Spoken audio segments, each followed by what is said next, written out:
Bismillahirrahmanirrahim. Assalamu alaikum and a very good evening to everyone. Wa alaikum assalam wa rahmatullah. Good evening, Prof. So how is everyone today? Yeah, good evening, Prof. We are okay. We're good. All right, good to see Good you all. evening, Prof. Sir. Good to see everyone. So let's just give the rest of the group a chance to get online here. Got a couple more coming in. Okay, Prof.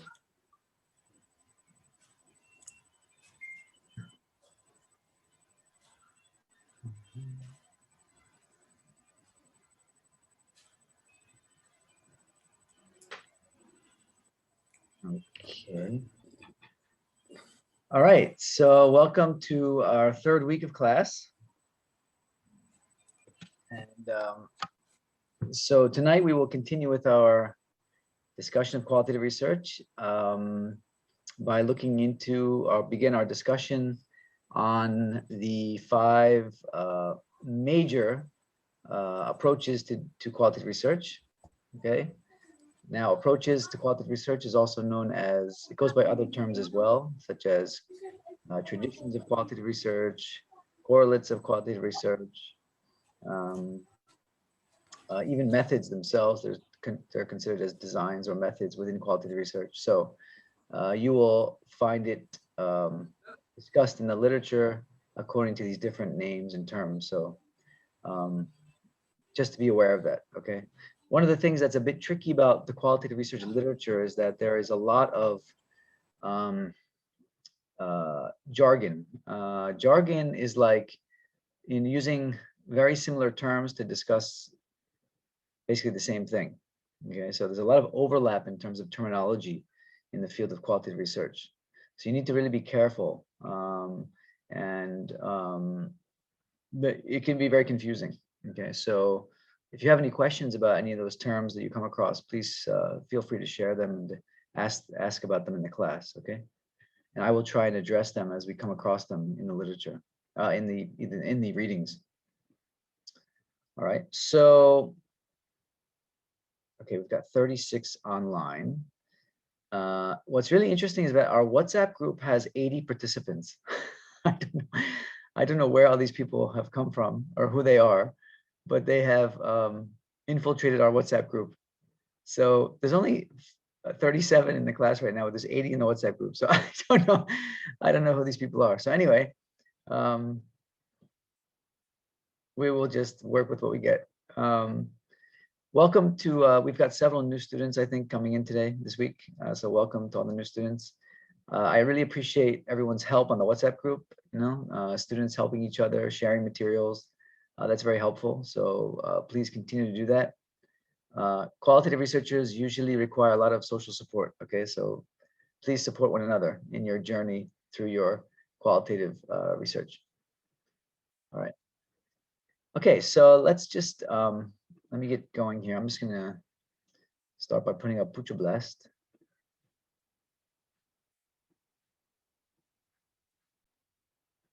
That's not Pucha Blast.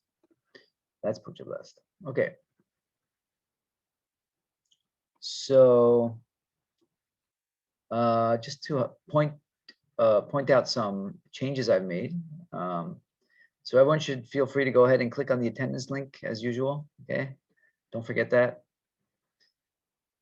And then also, so if we scroll down to week 3 and open up our week 3 folder.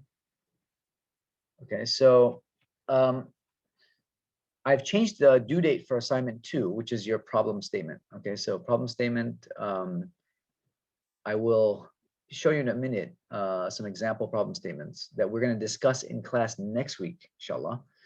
Okay, but I've already posted the examples, so I will just point those out tonight, but we will discuss them in more detail next week before your assignment is due the following week. Okay, so just to let you know, I've pushed that back a week because I think we're actually a little bit not quite where we want to be, or I want us to be, in terms of the getting that assignment ready. So I'd like to take another week for that one.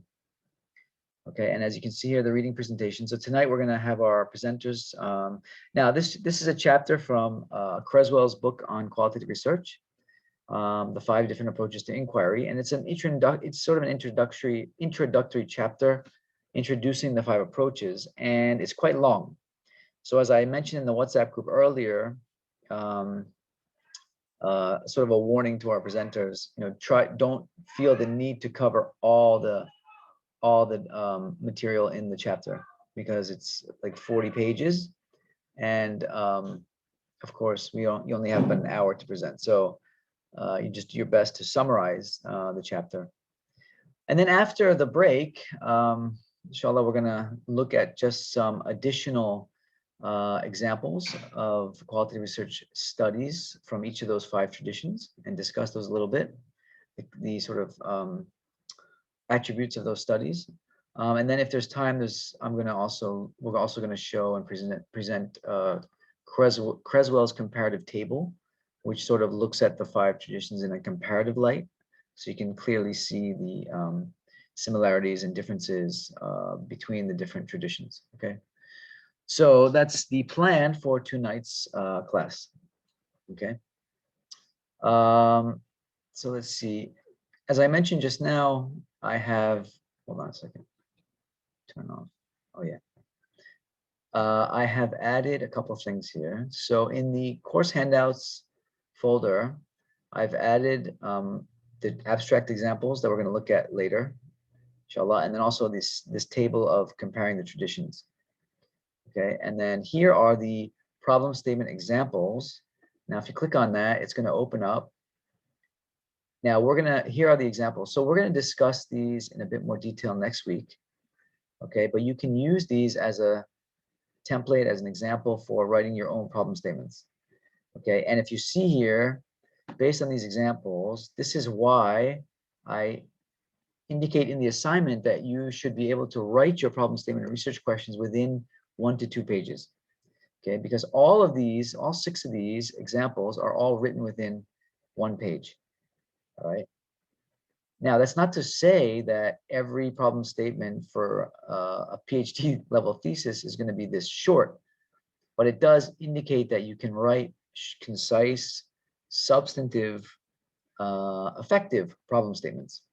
Okay, and so that's really the point here. So I want us to really work on writing effective problem statements.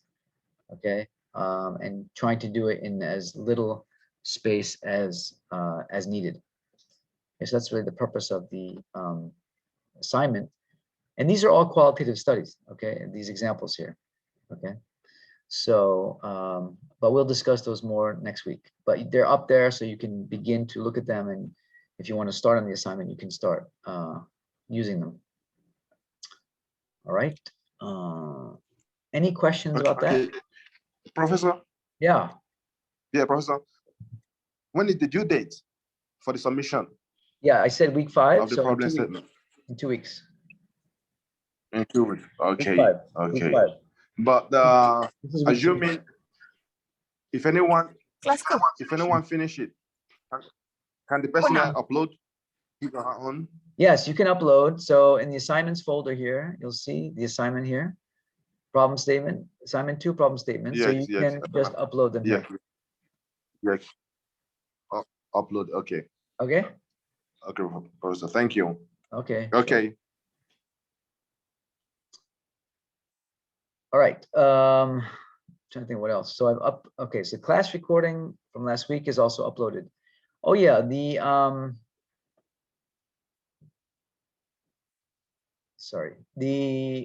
slides. So I don't know if I mentioned, but presenters, after you've presented, if you could just send me, you can either put them in the WhatsApp group or you can email to me the slides that you present each week, so that I can actually upload them into Blast as well, so that the other students can access them. Okay, so I will add them here. We have a folder here for class slides, but I haven't received the ones from last week, so I haven't uploaded them yet. But once our presenters send them to me, I can upload them into that folder. All right, so please go ahead and do that. After you've done your presentation, you can just send me the slides and I will add them to Blast. All right. Are there any other questions or problems, concerns about anything related to the course, housekeeping issues or assignments or anything like that? Prof, Yeah, Najwa. yeah, sorry to ask, for problem statement assignment, Yeah. do we need to write our own problem statement or should be fully qualitative problem statement? You mean yours is not? Yours is mixed method? Mine is mixed method. So Okay. do I need to write mine or create a new one which is No. fully qualitative? Yeah, for this assignment, it's okay. You can write your own problem statement, even if it's mixed method. That's fine, because this assignment is really about focusing more on the writing of the problem statement, not so much on the method. But of course, so yeah, just that's fine. Just go ahead and write up, because all these assignments are meant to help you with your thesis work, right? So it doesn't make much sense if it's not really related to your study. So go ahead and do your own. Okay, thank you, Prof. Okay, sure. Anyone else? Prof, Questions, may I something? Sorry, Prof. Hey, Wafi, nice to meet you. Yeah. Assalamualaikum, Prof. Salam. So I have one question. It's about what is the view of people? Some people who say why it is necessary to do research qualitatively when it can be done quantitatively. Can you give your idea or view or opinion? Thank you, Prof. Okay, so just to repeat the question, what do you say about the comment that is often made about if you can do a study quantitatively, why do it quantitatively? Why do it qualitatively? Is that right? Did I get it right? Yeah. Yes, Prof. It's really how you well, there's a few things. I mean, one is how you read the literature in that particular topic, okay? And how you formulate a research problem, how you identify a research problem, how you formulate that problem, okay, and then how you make an argument for your study method, right? So it's not so much based on really picking or choosing a particular method. It's really about responding to the need in the field, right? So if your topic has been covered at length with a ton of quantitative research, and yet there's a lack of depth and there's a lack of cultural relevancy and there's a lack of context in that research, or it's research that's been generalized to only a certain part of the world, for example. Those kinds of issues you can make arguments from that there's a need for more qualitative research. Okay, so it's really how you frame and how you argue the problem, the study problem, based on what has been done previously, what research has been done previously.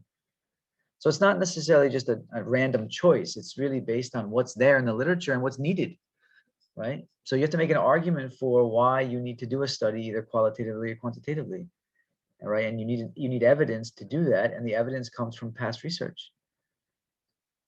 Okay, so don't really think of it as this sort of random choice. Like I can do it either quantitative or qualitative. I mean, to some degree you can say that, but again, you have to look at what's there already.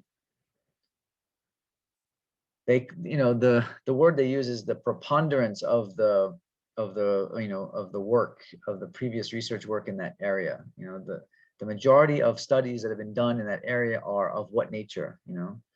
There are some topics that have been really there's been a lot of qualitative studies done, but people have yet to translate that into empirical quantitative research, right? So that also happens as well.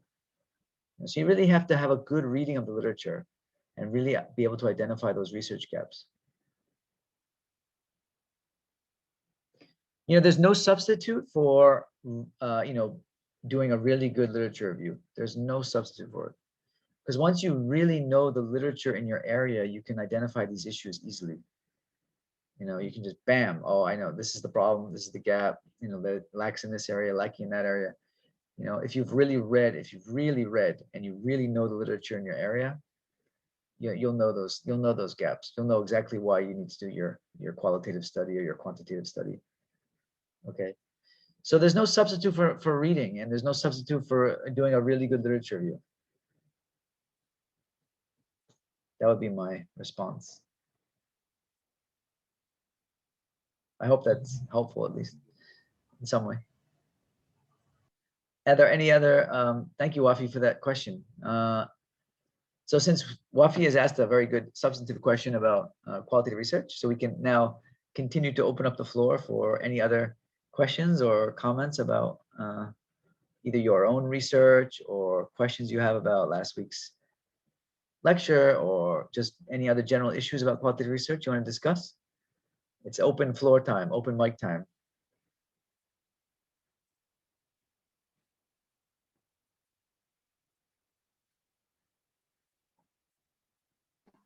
Assalamu alaikum, Prof. Yes, alaikum salam. Adnan from Oman. Oh, hi Adan. Just I want to ask about the difference between instrumental case study and multiple case study. As we know that multiple case study means collective case study, bringing some cases, and then you know what we call the differences and the similarities between these cases. Instrumental, as I read in the literature, I mean in Criswell and Stick and Yin as well, that the case is used or adopted as an instrument in order to, for example, gather information regarding the question that you are asking. So am I right, Prof? Yes, thank you, Adnan. Good question about case study.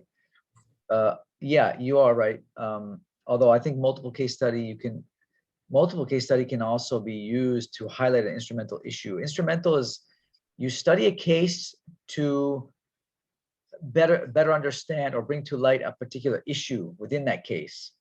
So maybe it's about organizational communication, maybe it's about trust, maybe it's about, you know, work-life balance. That's the instrumental issue within the case. And then you choose a case to really study that issue, right? As opposed to you want to study a case for the sake of the case itself, okay? And that would be not an instrumental case study. That would be a I just blanked out the other one. Not intrinsic case Intrinsic? study.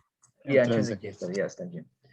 That's, you know, that's where you want to highlight a specific case because of its uniqueness, and you really want to understand what makes it unique.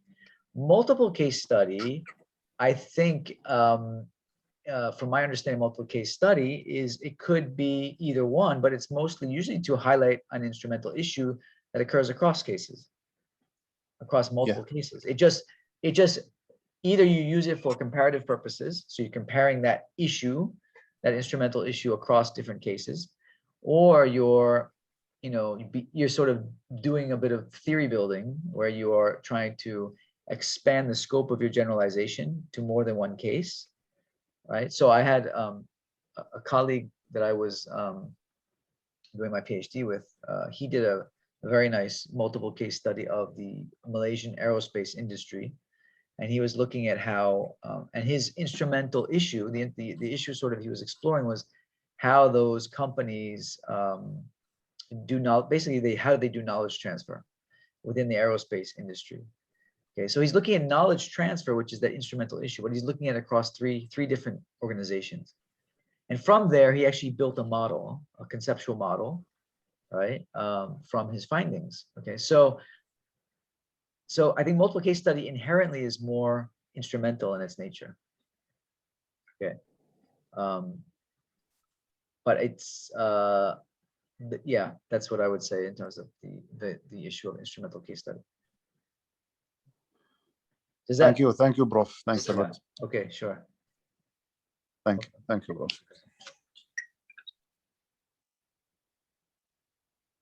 Okay, good questions. Any other questions or comments or? No, everyone's study is going smooth as silk, no problems, no issues.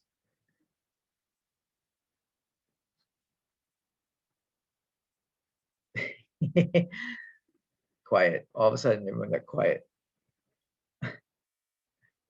Okay. Well, if there's nothing else, I see Razia.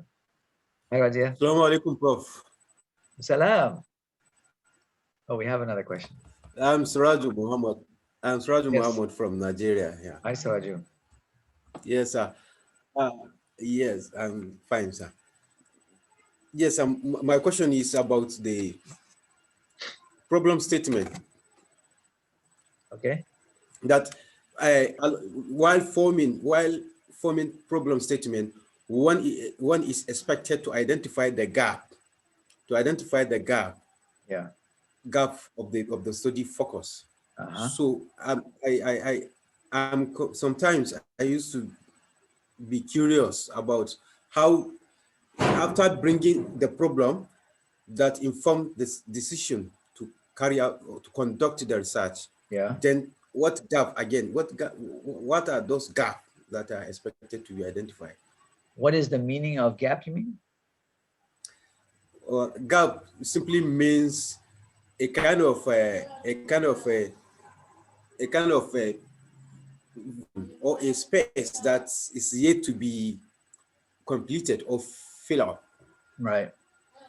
So usually a gap refers to sort of the difference between, or we think of it as what's missing, between what research has been conducted in a certain area or a certain topic and what is still needed in terms of addressing a real world problem. Okay, so for example, maybe the real world issue you're trying to address has to do with teen smoking. Okay, for example. So even though there's been a lot of research done on teen smoking, maybe in Nigeria, we don't have any research data on the role of family, family education or family awareness about teen smoking. So we really don't know what is the role of family in shaping the beliefs about smoking among teenagers. Okay, we have research about schools and smoking. We have research about public policies and smoking. We have research about peer pressure and smoking, but we really don't know much about the role of family in addressing teen smoking in Nigeria, right? So that would be an example of a gap. Okay. Say what's that? We don't know the role of families. So there's a gap there that we need to understand in order to really help, families address the issue of teen smoking. Okay, so again, it requires us to really know the literature on our topic. We have to know what has been done before we think about what is needed, what kind of research is still needed. Okay. Right? So in social sciences, it's pretty good because, well, it's easy. It's easy in the sense that social sciences usually deals with these kind of real world issues, real world problems, right? And so our research should always sort of target addressing a real world problem. Okay, so for example, in education, we have many issues in education, about academic achievement and the effectiveness of technology, and there's so many issues in education, right? And there's a ton of research that's been done in education as well, right? But in some of these more recent topics, or very, sort of very new topics related to, for example, pandemic and stuff like that, there's a whole new huge opportunities to do new research because of the creation of new research gaps, because there's so much we don't know about education during a pandemic, for example, because it's a new thing. It's something most of us have never experienced before. The world has never experienced it in recent times. At least most of the world has not lived through a pandemic. So it presents all these new research gaps. And that's why every day we're getting bombarded with online survey requests, right? I've got like 5 in my mailbox. Please fill in my online survey, please. And it's all about online learning during COVID-19. I think every study is about online learning during COVID-19 or coping with COVID-19. Okay, because these are things that we don't know. We don't know how education is taking place during a pandemic. So that's a gap. That's a huge gap because we don't know. So a research gap is really something we don't know. We need knowledge to address that gap. What is the knowledge that we need to address that gap? All right. So does that help answer your question, Sergeant? Yes.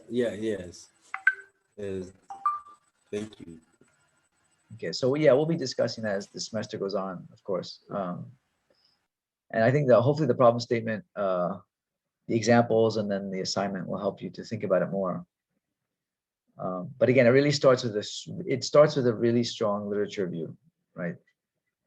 And I know people nowadays are very lazy when it comes to reading, but there's no way around it. You have to read, because you have to really understand and digest your literature, the literature that your study is based on. You have to really understand it.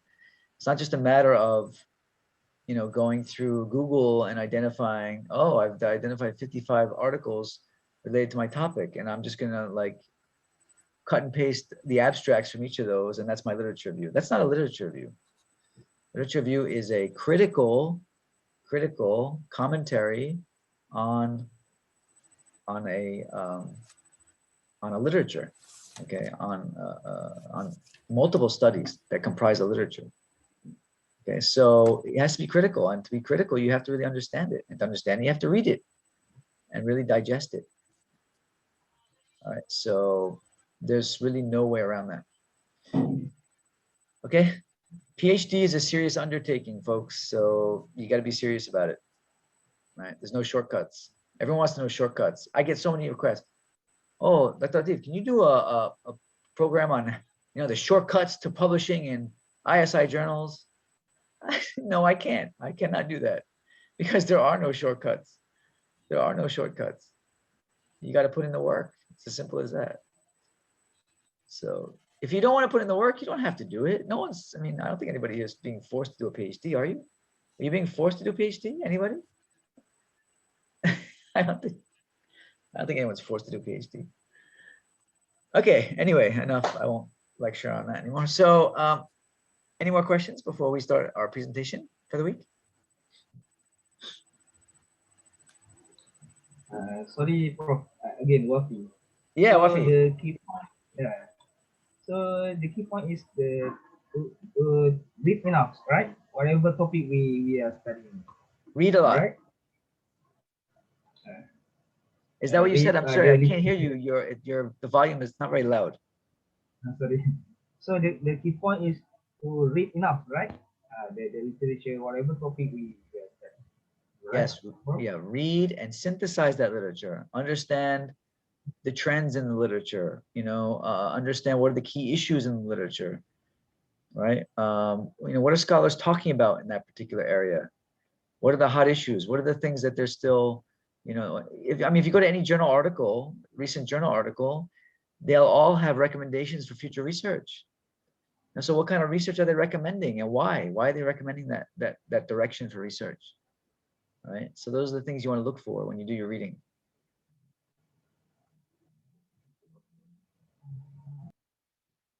And then when they talk about their methods, like they used a quantitative method, they did structural equation modeling, or they did multiple regression, or they did some kind of other quantitative approach, or they used a mixed method approach, or they used a qualitative approach. They're going to explain why. If it's a well-written article, they'll explain why they used that approach. Why did they do qualitative research? Why did they do a quantitative study, right? In other words, there's a rationale for their choice of method. Okay, so look at that rationale. That'll help you to decide your rationale for your study. Well, why am I doing qualitative study? You need to know. You can't just say because I don't like doing statistics. That's not a reason. You need to really know, explain in your problem statement why you are doing a qualitative study. All right. So thanks, Wafi, for your questions. Okay, can we now invite our presenters to start the reading presentation? The floor is yours. As I stop my sharing, yeah. Okay, hi everyone. I will share my computer desktop. Okay, thank you. Thank you to Okay, now you can see my computer desktop now. Yes, we can. Okay, thank you. Okay, hello everyone. Good afternoon, good evening. Today we do this reading, the presentation and discussion.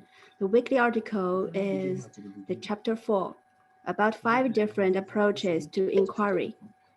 The book is Qualitative Inquiry and Research Design, choosing among 5 approaches, page from 69 to 1110.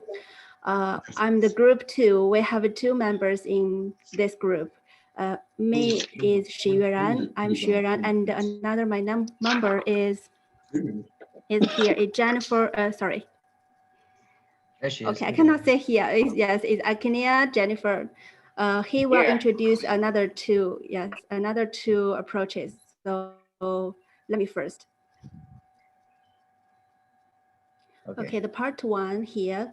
In this chapter, we discuss about 5 qualitative approaches. There are narrative research, phenomenological research, grounded theory research, ethnographic research, and case study research. Okay, so sorry, Shiren. So again, I'm going to apologize to you before you start. I'm going to keep interrupting you. So just don't get mad at me, okay? Yes, never mind. Yeah. So just to, before you start, let me just preface this article. As I said, this is a chapter from Creswell's book, and so Creswell presents these five approaches. I think I may have mentioned this last week, but of course, you should know that these are not the only major traditions or approaches in qualitative research. Okay, but these are probably the 5 most relevant to educational research. Okay, but there are other approaches to doing qualitative research. You may have come across discourse analysis, for example, conversation analysis, symbiotic interactionism. There's a lot out there. Okay, but these are 5 that Creswell has chosen, and I think these are those that most closely relate to our educational perspective. Okay, so for those of you who are in other faculties out there, I apologize that we won't be discussing, some of the other like communication approaches, for example, because I have had students in the class coming from the Faculty of Communications asking me, "Do you do discourse? Why don't you discuss or cover discourse analysis?" Because we're in the Faculty of Education, So anyway, all right, that's it for now. So I will stop and let you continue. Go ahead, Gina. Okay. So let me introduce the first, sorry, here is the paragraph structure. So in this chapter 4, it's very clearly to describe those 5 approaches. They separated 5 parts. So here the first one is definition and background. Second, defining features of the approach. 3 types of the approach. 4 producers for conducting, and 5 challenges. So our Dr. Prof said it's so many informations in this chapter. So I just picked some keywords. I will not reading all the words I post here. So the first one here is the narrative research. Okay, the first one, the definition and the background. I found some keywords about this narrative research approach is a phenomenon, lived and told stories, and experiences of a single or several individuals. So here's some keywords about the experiences. For single, maybe only one participant. So is for just a small number people. And second is originated from literature, history, anthropology, sociology, social linguistics, and education. And is using life course stages, means that chronologically order the meaning of those individuals' experiences. And it defined as a popular field in the making. Second part here is defining features of narrative studies. So here, let me check. Not all the narratives project contain these elements, but many they have those 5 elements. The first one is collect stories from individuals. Second, tell individual experiences, highlight on identity of individuals. 3 is gather different forms of data. And this means not only interviews, but also observations, documents, pictures, and other sources of qualitative data. And 4 is ship into chronological and analyze in different ways. And 5 contain turning points and occur in a specific places or situations. Okay, just Okay. stop right there. So the first one, the first tradition discussed by Creswell is narrative research. Okay, as you can see here in the slide. Okay, so narrative research cuts across many different fields of study, as you can see there: history, literature, anthropology, sociology, etc., and in education. Okay, and who can tell me what does the word narrative refer to? The word narrative means what? Story. Yeah, exactly. It's storytelling. Yeah, storytelling. Right. So it's the use. Sorry. I like to say descriptive research. Narrative means descriptive research. Yeah, it is. It is probably. Yeah, I would say it's quite descriptive. Yes, that's true, and it is based on storytelling. Really, people telling stories of their lives, stories of their experiences. Okay, and using those. Sorry. Using those stories as data. Okay, in a qualitative study. And because it's based on storytelling, sample sizes of narrative studies are usually quite small, although you might find some that are a bit larger, but usually they are quite small. So you may see narrative studies even with just one individual. So for example, biographical research, a biography of a famous person or something it often takes a narrative research approach, because the researcher is often engaging in a lot of storytelling the participant of the study or the participants is often engaging in a lot of storytelling. So for example, if a researcher is studying a famous leader, they may take hours, literally hours of data from that particular person, and that person is telling them about their lives through storytelling and so forth. Okay, so it's got a very strong storying element to it, and that's why it's called narrative research. Stories are very powerful. Stories unveil a lot about people's lives, about their experiences and so forth. All right, and these stories are often what's called the process is often called restorying, where the researcher and the participants, they sort of negotiate how that story is going to be told in the form of the study. Okay, and you can see there, often it takes a life course approach, meaning chronologically, so it's told over time, the way stories are often told over time. Okay, and they often will make use of multiple types of data. All right. So a lot of interviews, of course, but they can also use other types of data, documents, journals, for example, personal documents, personal artifacts, right? Where the researcher will be asking the participants about all those things and how they play a role in that person's life and stuff like that. Okay. So I'll stop there. Let's continue and see what Shiren has next. Okay, continue.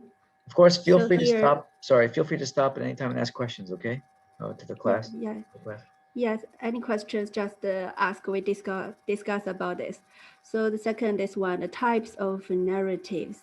There are 2 lines. One is data analysis strategies. Here I posted 3 people's their views, and is it important for us to know this? Second line is types of narratives. So our doctor just said they're like biographical studies is writes and records another person's life experiences, and auto and Ethnography is writes and records individuals as a subject of the study. Life history portrays an individual's whole life. Oral history, gathering personal reflection of events. So here is the four types of narratives. Can we continue? Okay. Right. So yeah. So these are four popular types of narrative, as you can see there. So as I mentioned, biography, right?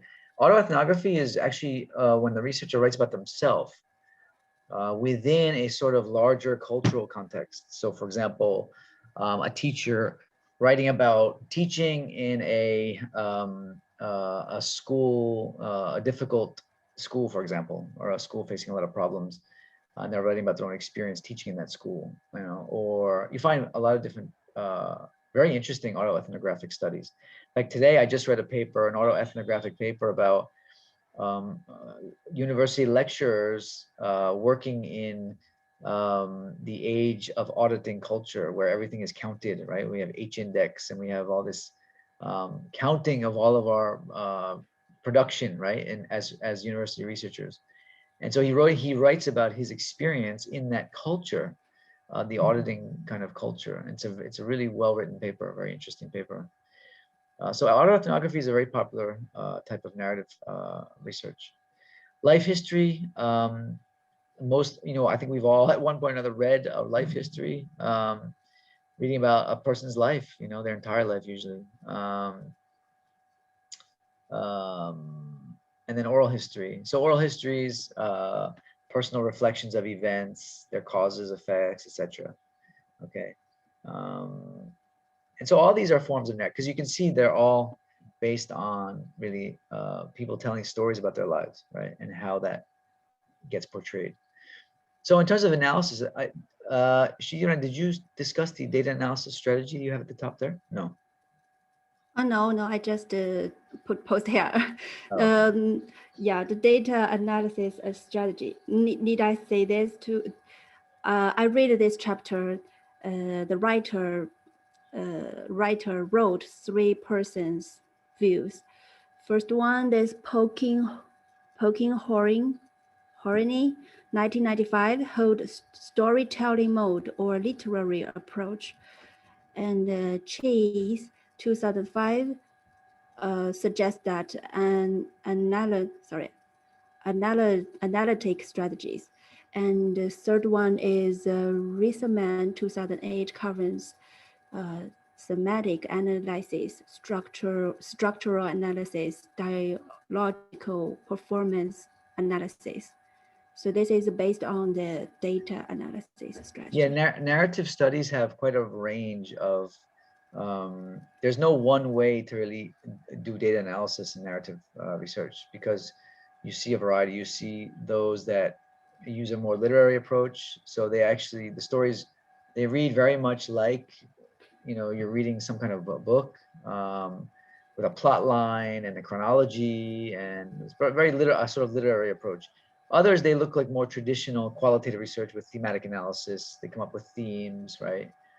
And then others go really to the extreme in the sense that they can be even presented in the form of performances, poems, different types of art, more artistic types of presentation. So you even find those. I've seen qualitative research narrative studies that they present their findings in the form of poems. It's really interesting because they're studying the stories of like urban youth, and these urban youth. One of the ways that they communicate is through like rap music, for example, right? And so they convey and they contribute a lot of meaning through their music. So instead of the researcher trying to summarize what that music is trying to say, she just presents the music lyrics themselves as data, right? And she sort of tells their story using this type of data. It's a very powerful way of presenting qualitative findings. Okay, so there's a pretty wide variety of how you can analyze and present narrative data. Okay. So next slide. Dr. Latif. Yes. Prof. Yes. Prof, hi. My name is Maizura. I'm from Faculty of Communication. Okay. Prof, I just I just want to ask just now on the data analysis strategy. Yeah. Since we are doing qualitative, so it means that the analytic strategy goes under qualitative as well, because analytics sounds like quanti, doctor.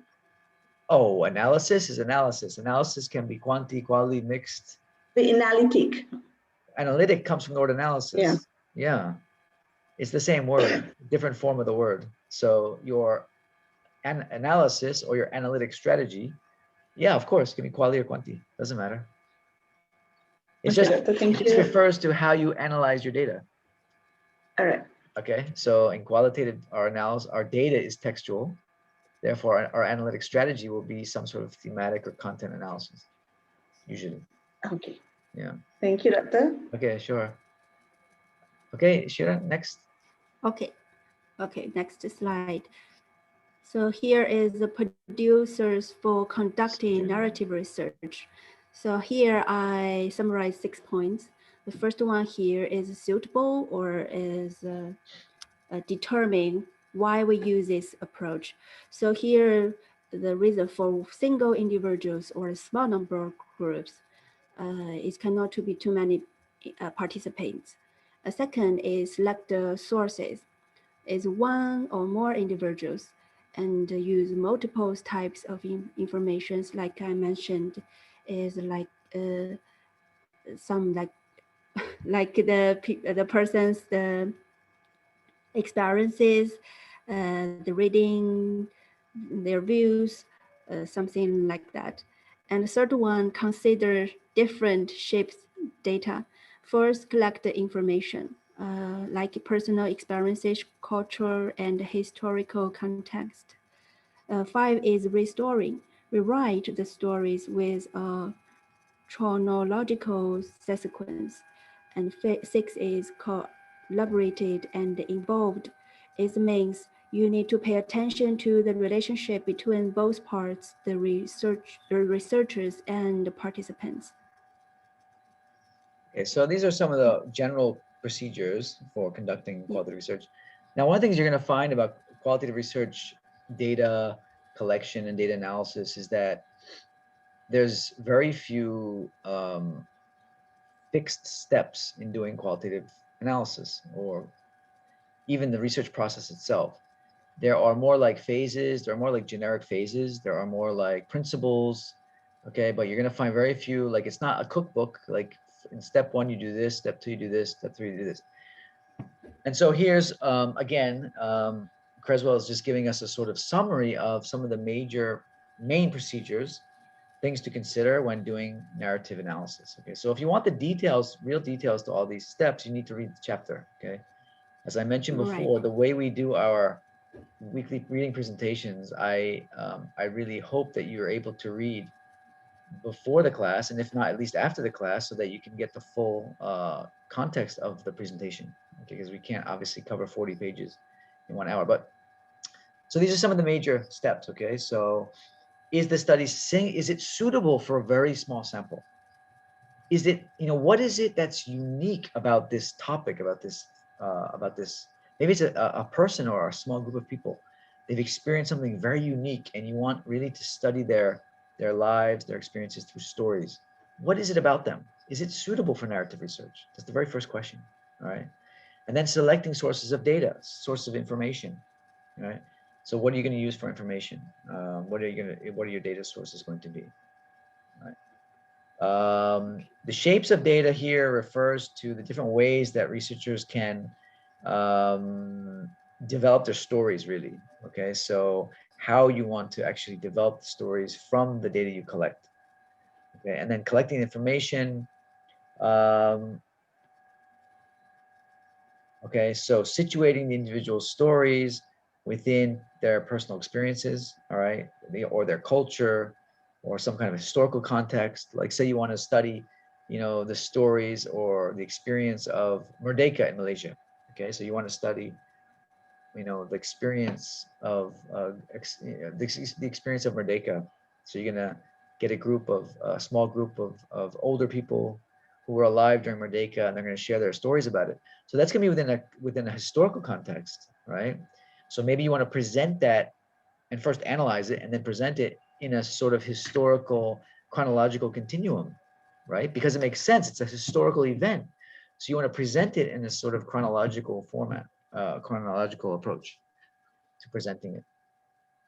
Okay, and then this is also the restorying, which is where the researcher and the participants sort of negotiate on how they're going to tell the story or rewrite the story in a way that addresses whatever the research question is or whatever the focus of the study is. Okay, so you don't just collect the stories and then just present them as the findings as they're told. No, you need to restore. You need to tell them and then retell them, put them together in a way that makes sense according to the purpose of the study. So you're going to retell the story or restory. It's called restory. Rewriting them according to a chronological sequence, historical sequence, whatever is the focus of the study.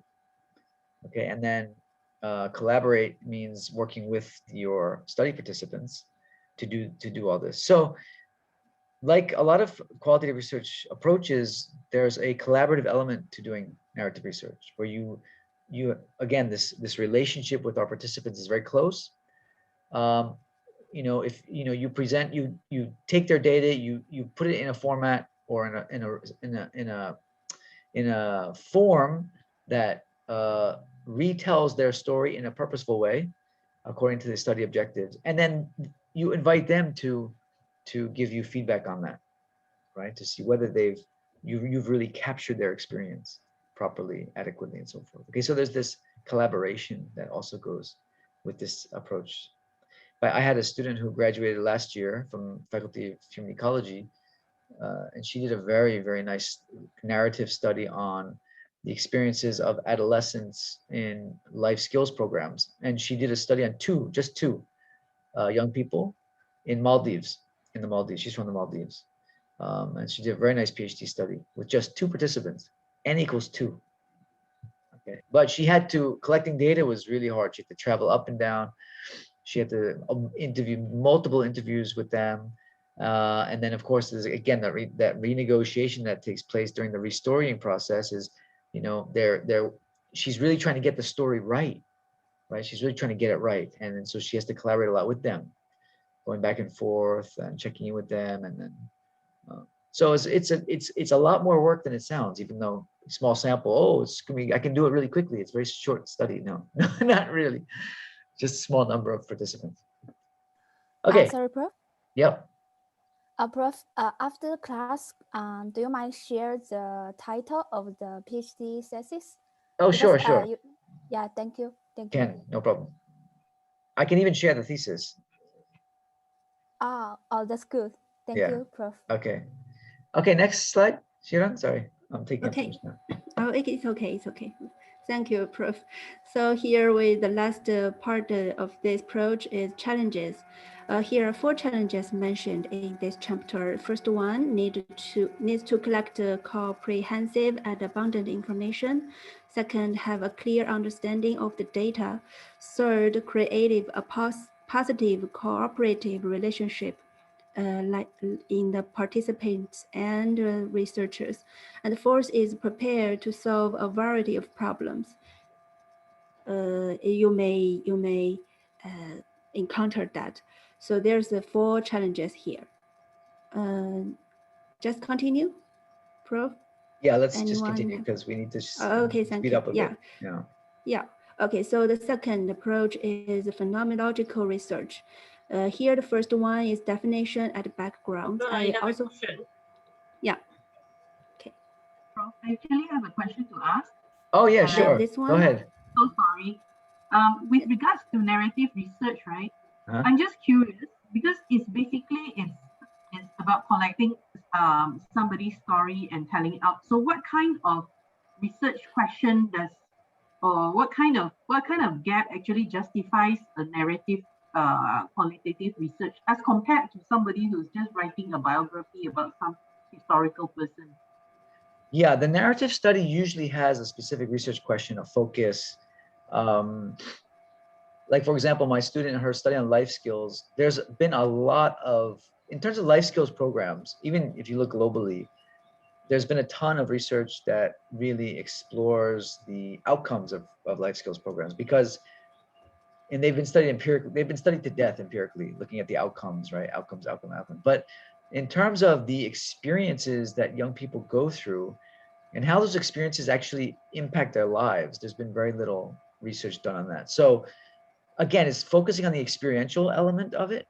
And then because these were adolescents, there's also it's situated within the context of identity development.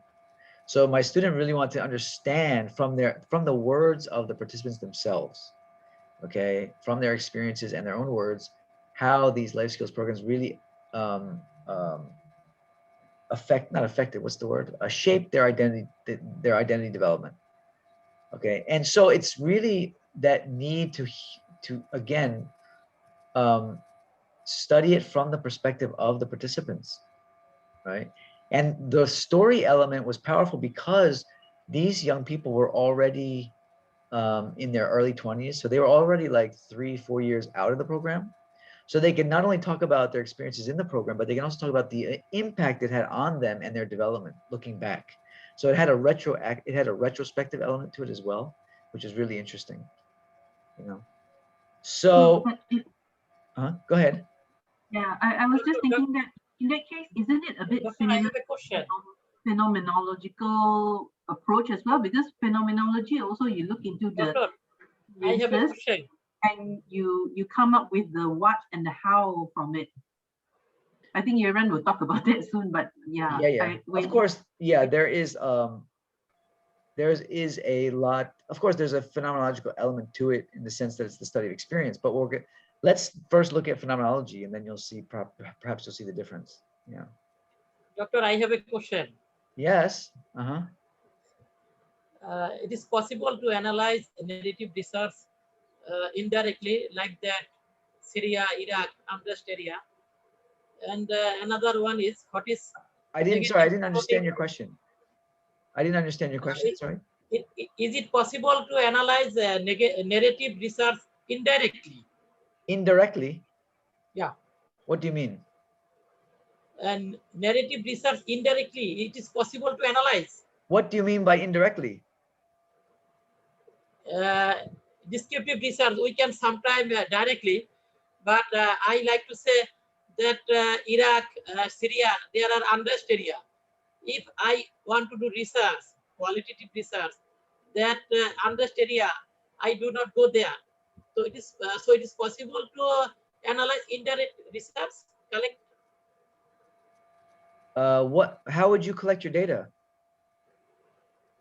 I want to know from you, because unrest area, Iraq, Syria, like that, unrest area. Unrest area. I'm not understanding what you mean. What are you trying to say? In Syria, I think, Prof. What is it? Syria, I think what he meant is in Syria. You want to do research in Syria? Syria, neighborhood place. Yeah, right. All right, so but how do you plan to collect your data, Mr. Nazrul? Doctor, I have no plan, but I want to know, it is possible to analyze indirect research, narrative research indirectly.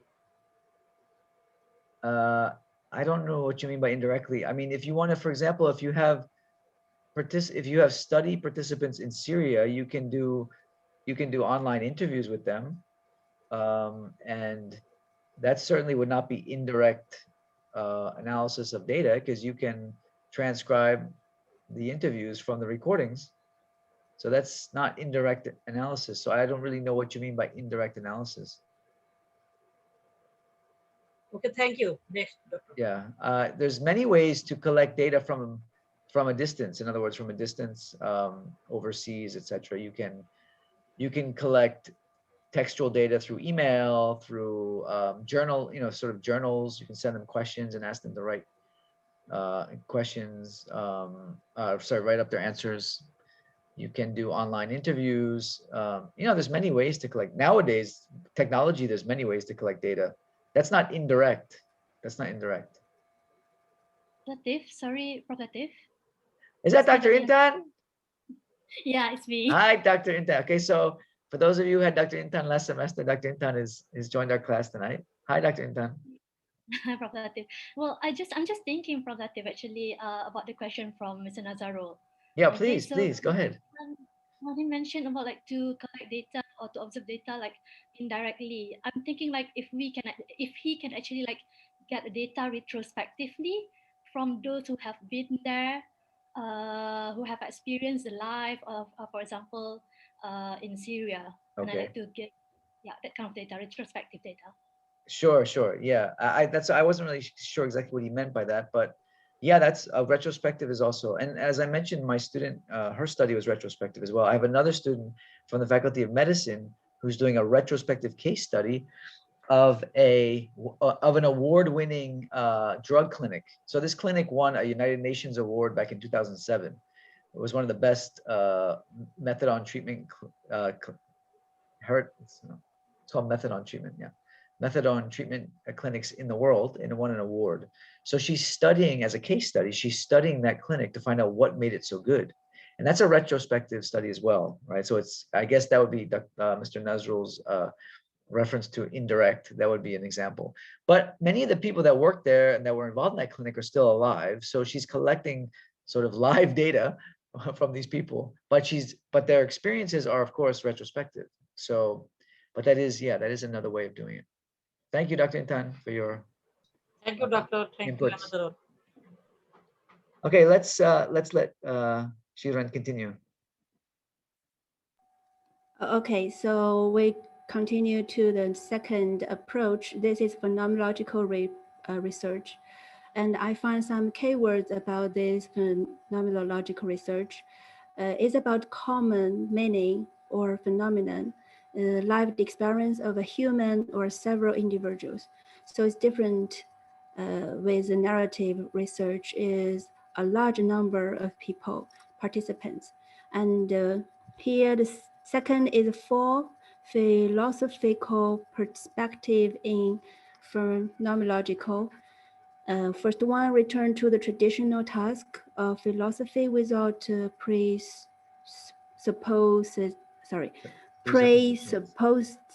presuppositions, intentionality of conscientiousness. And fourth is the refusal of the subject and objected dichotomy. And second is defining features of the phenomenological. This is an emphasis about a phenomenon. Second, this group individuals, not a single. And third is philosophical discussion. Four is very important, is bracket out the researchers. And the fifth is data collection and analysis, find the essence of the experiences. Okay, so yeah, you covered a lot. Phenomenology is phenomenology can be a bit challenging only because it's not only a research method, it's also a philosophy. And so it's very much grounded in philosophy. So if you don't really understand, or at least try to have a sort of rudimentary understanding of the philosophy of phenomenology, it's going to be quite confusing. So it starts with this assumption about what is the nature of reality, and the idea of lived experience, that which is experienced in the human consciousness as reality itself. Okay. And so, of course, I'm not going to get into the philosophy of it too much. We're going to focus mostly on the methodological aspects of it. Okay. But it really is studying the lived experiences of human beings, but it's in a group. So you're trying to understand how a group of individuals experiences and makes meaning of a phenomenon. Okay, so a phenomenon can be defined differently. Okay, there's no one way to define a phenomenon. Let me just look here. There was a good definition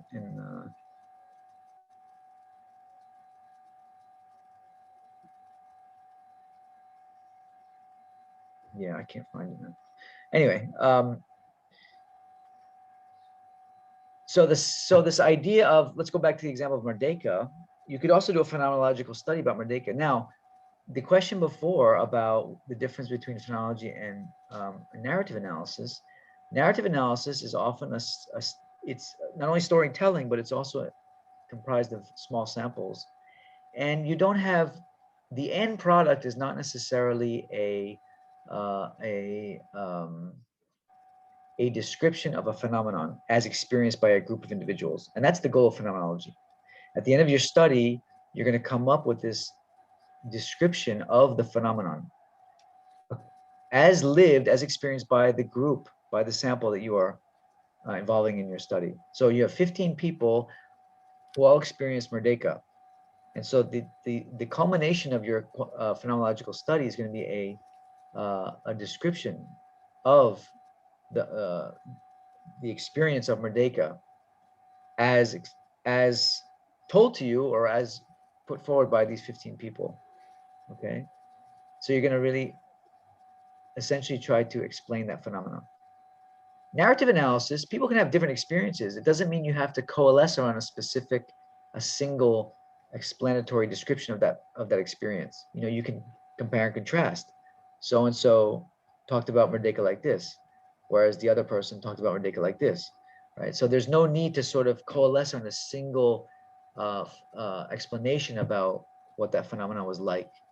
Okay, so that's one of the really important characteristics of phenomenology is you're trying to explain how a single, how a group of individuals have experienced a particular phenomenon. Okay. All right. So, okay, so there's a question. Sorry, there's a question in the chat box. I have to try and be responsive to the people in the chat box. Oh, so it goes back to the indirectly. Ruby. Okay, Ruby, hang on a sec. Yeah, let's first get through this phenomenology part. Okay. So let's let Shiwan continue. Shiran, you want to continue? Okay. Yes, I can. Can I continue? Okay. I'm assuming you have more content here about. Yeah. Right. So I just want to put this down. Okay. The types of phenomenological. So here, this first one is hermeneutical phenomenon. It's focused on the lived experiences. Second is empirical transcendental or physiological phenomenological. Sorry, this means a port or bracket is raised by the Husserl. Researchers set their experiences as much as possible. And third is a textual description, that is mean focus on what participants experienced. And the structural description is focus how the experiences, both to help to find a sense of the experience. This are fine. I summarize from the types of phenomenological. So yes. Continue, proof. Okay, the procedures for conducting phenomenological research. Here is still the 6 steps I put here. First question is still the suitable. So we consider it for several individuals, common or shared experiences. It's not for single. And interest is a phenomenon of interest to study. As is mentioned, like this interest is, is the interest is the means. I find here, this interest is the means like underweight or wildlers. I mean, it's some, on some purpose. You need to find on some purpose. So the third one is philosophical assumptions. Remember, the researchers remember, break out their own experiences. 4 is collect the data.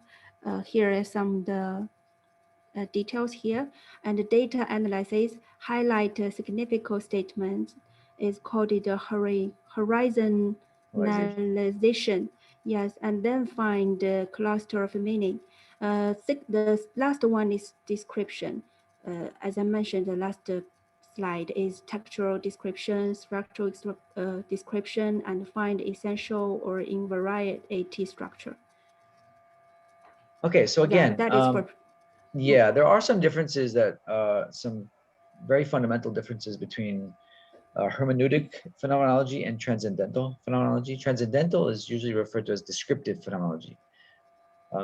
And that's the school of phenomenology that uses bracketing, okay, based on the idea that to really understand participants' experiences without without polluting or infusing the researcher's own interpretation into that, you try to bracket yourself out as best you can in terms of your own past experiences, biases, whatever it is. Okay. Now, even those within the school of transcendental phenology understand and realize that it's a difficult thing to do, but you are expected to do your best. Okay. Hermeneutic phenology actually has a complete different understanding of this issue, and they don't. If you choose hermeneutic phenology, the assumption of the researcher's quote unquote bias is part of the study. So how you interpret a phenomenon or how you interpret data in phenology is very much influenced by your own experiences. So they don't expect the researchers to be able to do that, and that's what makes hermeneutic phenomenology more interpretive in nature and less descriptive. Okay, so if you read studies by both of these approaches, you'll see that's one of the core differences between them. Transcendental phenology reads like a very descriptive type of study about a group's experience, whereas hermeneutic, the role of the researcher in interpreting and using their own experience and their own, even in some cases, their own theoretical biases to interpret what those experiences mean, really comes through. Okay, so they're quite different in that sense.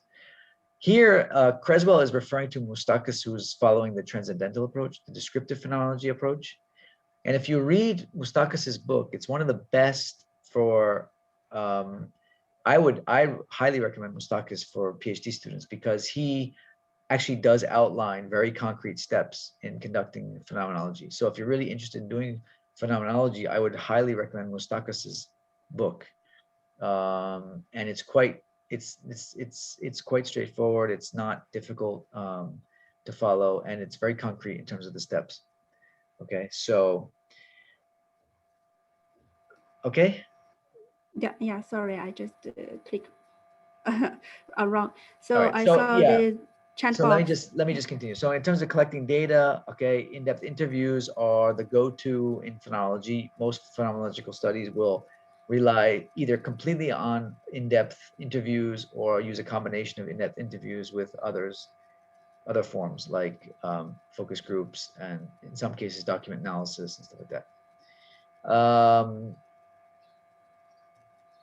And data analysis, there's different approaches to doing analysis in phenomenology. You mentioned horizontalization. Horizontalization is one of the ways that the researcher conducts, it's one of the steps actually within phenomenological analysis. And the idea there is to look at all the data evenly and equally. In other words, whatever your participants say, it's equally important, because again, reality is based on how they experience, right? How they experience something. So you don't place any sort of higher value on any particular statement that they make. Every statement they make is equally valuable and equally important. And you just try to cluster those different statements that they make according to what are called significant statements. And then there's a clustering and a thematization. You know, you create themes from that. And then you come up with a textual description of the phenomena at the end. Okay, so that's often the way phenomenology is carried out. All right. So what you're going to find in all these different qualitative approaches is that there are sort of core steps that are similar, that overlap, but within each tradition, they do things a little bit differently. Okay, and so you really have to understand that particular approach and do your best to analyze your data according to that approach. But there are again some core sort of steps, but then there's also overlap as well. Okay, but this is the purpose of this is not to go into the details yet. This is just to introduce these to you, really. Okay. Okay, next slide, Shuna. Okay, so next one is the challenges of this approach. There are also 4 challenges. The one is too structured for some qualitative researchers. Second, require better understanding of the broader philosophical assumptions. 3, not easy to find individuals who have all experiences the phenomena in questions. And fourth, a new definition of epoche or bracketing. There are 4 challenges of this approach in this chapter mentioned. Yeah, I'm not really. So I think the structured issue has to do with the transcendental approach is more structured than hermeneutic, but I'm not really sure what they're referring to there. Require better understanding of the broader philosophical assumptions. So you really should have a strong, at least a basic, sorry, not strong, yeah, you should have a basic understanding of the core philosophy behind phenomenology to help you really to carry out a phenomenological study. To what it means to understand someone's experience as truth, right? And then how you analyze from that perspective, and then how, like it says there, a new definition of epoche or bracketing. You'll see this word a lot in phonology, epoche or bracketing, where you suspend your understanding, you suspend your previous experience with that particular the topic that you're studying or the experience that you're studying. And it's difficult to do, of course. And this is where the hermeneutic phonologists say it's impossible to do, and you shouldn't even try to do it. So that's where the school of thoughts kind of clash. All right. And then to find individuals that actually have had that same experience can also be a challenge at times. Okay, so sometimes you can't get a good enough sample size. So I have a lot of students that have this problem where they can't find enough participants for their phenomenological studies, or they can only find 5 or 6, right? And so that kind of makes it difficult for them. So these are just some of the issues that come up with phenomenology. So the issue here, the difference between this and narrative approach is that phenomenology is not necessarily storytelling. Describing one's experience of something is not the same as telling a story about it. Okay.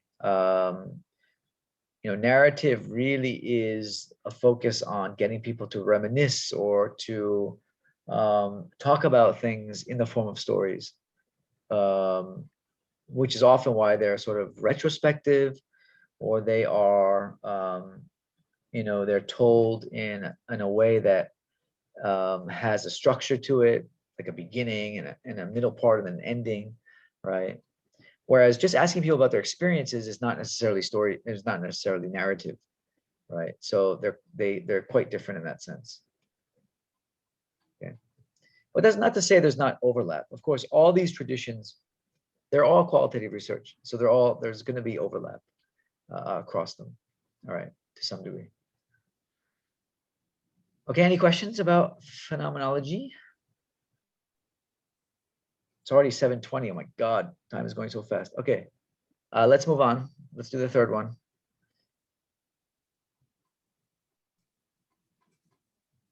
I should probably I mute myself.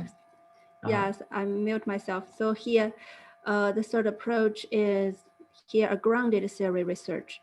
We move fast. Okay, the definition and background is a focus on the process, action, and interaction for a large number of participants.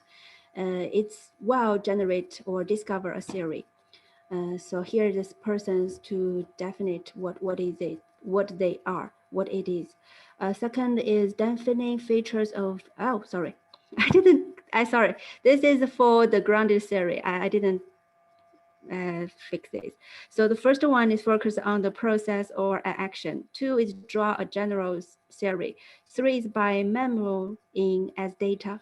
4, interview often be the primary step to collect data, and data analyzed can be structured.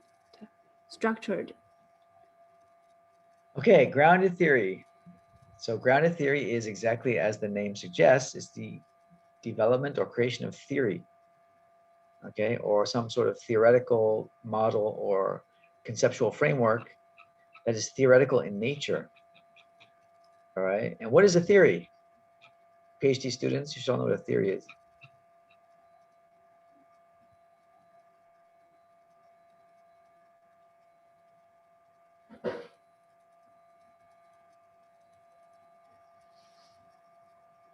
PhD students, what's a theory?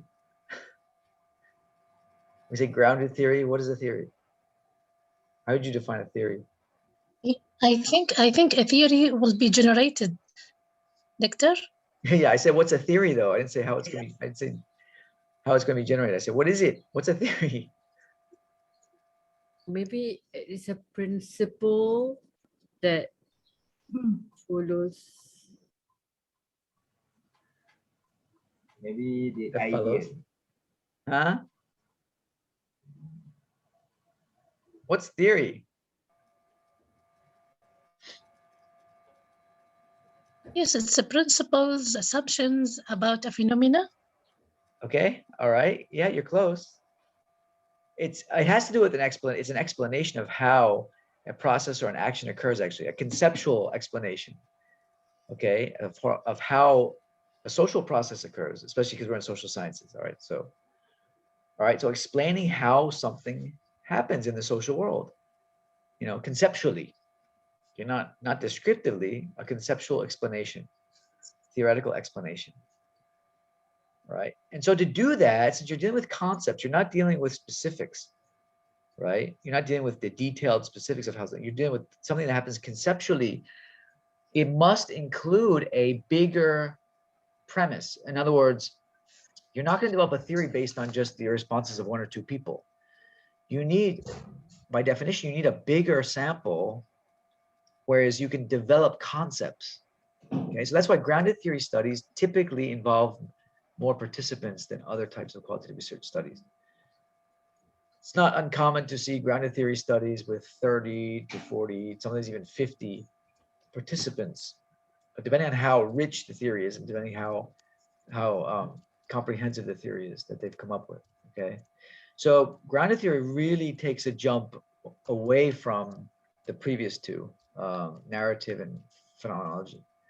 Okay, and it really, in fact, the original grounded theory, which is the theory of Glaser and Strauss, when they originally developed grounded theory in the 1960s, people said that it was actually a form of positivist research. It was not constructivist, it's positivist because of the way that they developed their concepts in a very sort of positivist manner, right? It's a very generalized kind of theory that they've developed, even though it's a substantive theory, meaning it's a theory that is relevant to a small, it's not a grand theory. Like, for example, theory of planned behavior. Theory of planned behavior is what we call a grand theory. It is a very big theory that's been validated and tested and retested in multiple contexts, in multiple studies, right? And it explains a very basic human process. Okay, so that's an example of a grand theory. You're not going to come up with the theory of planned behavior in one qualitative study. You're going to come up with what's called a substantive level theory or a micro level theory, which is a theory that explains a phenomenon in a very localized context, maybe within one organization, across one group of people. Okay, but it is the beginning of theory development. It's how we start developing bigger theories, by starting with small theories, what we call substantive level theories. All right. And so it's this idea of developing this conceptual explanation of how something occurs. And it is usually a more in-depth, not necessarily in-depth, but it is usually a bit more comprehensive than other qualitative approaches. Okay. We don't get too many students in the UPM that do grounded theory. I think I've only supervised one or two. It's not a very popular method for UPM students. Don't know why, but it just isn't. Okay. Shiran, a few more minutes and we'll take our break. Yeah. Yes, of course. Okay, so we have a break. I will continue to share my desktop, okay? Go ahead. Go on, we go on, okay. Yeah, go ahead. So here, yeah, okay. The types of grounded theory studies, it looks so much information here, so I just make it short. There's some systematic procedures. I found there's a lot of concepts here, so I make use this one to explanation what is like open code, casual conditions, strategies, consequences, axial coding, selective coding, this one. So as my said, I say is just like the steps you need to follow.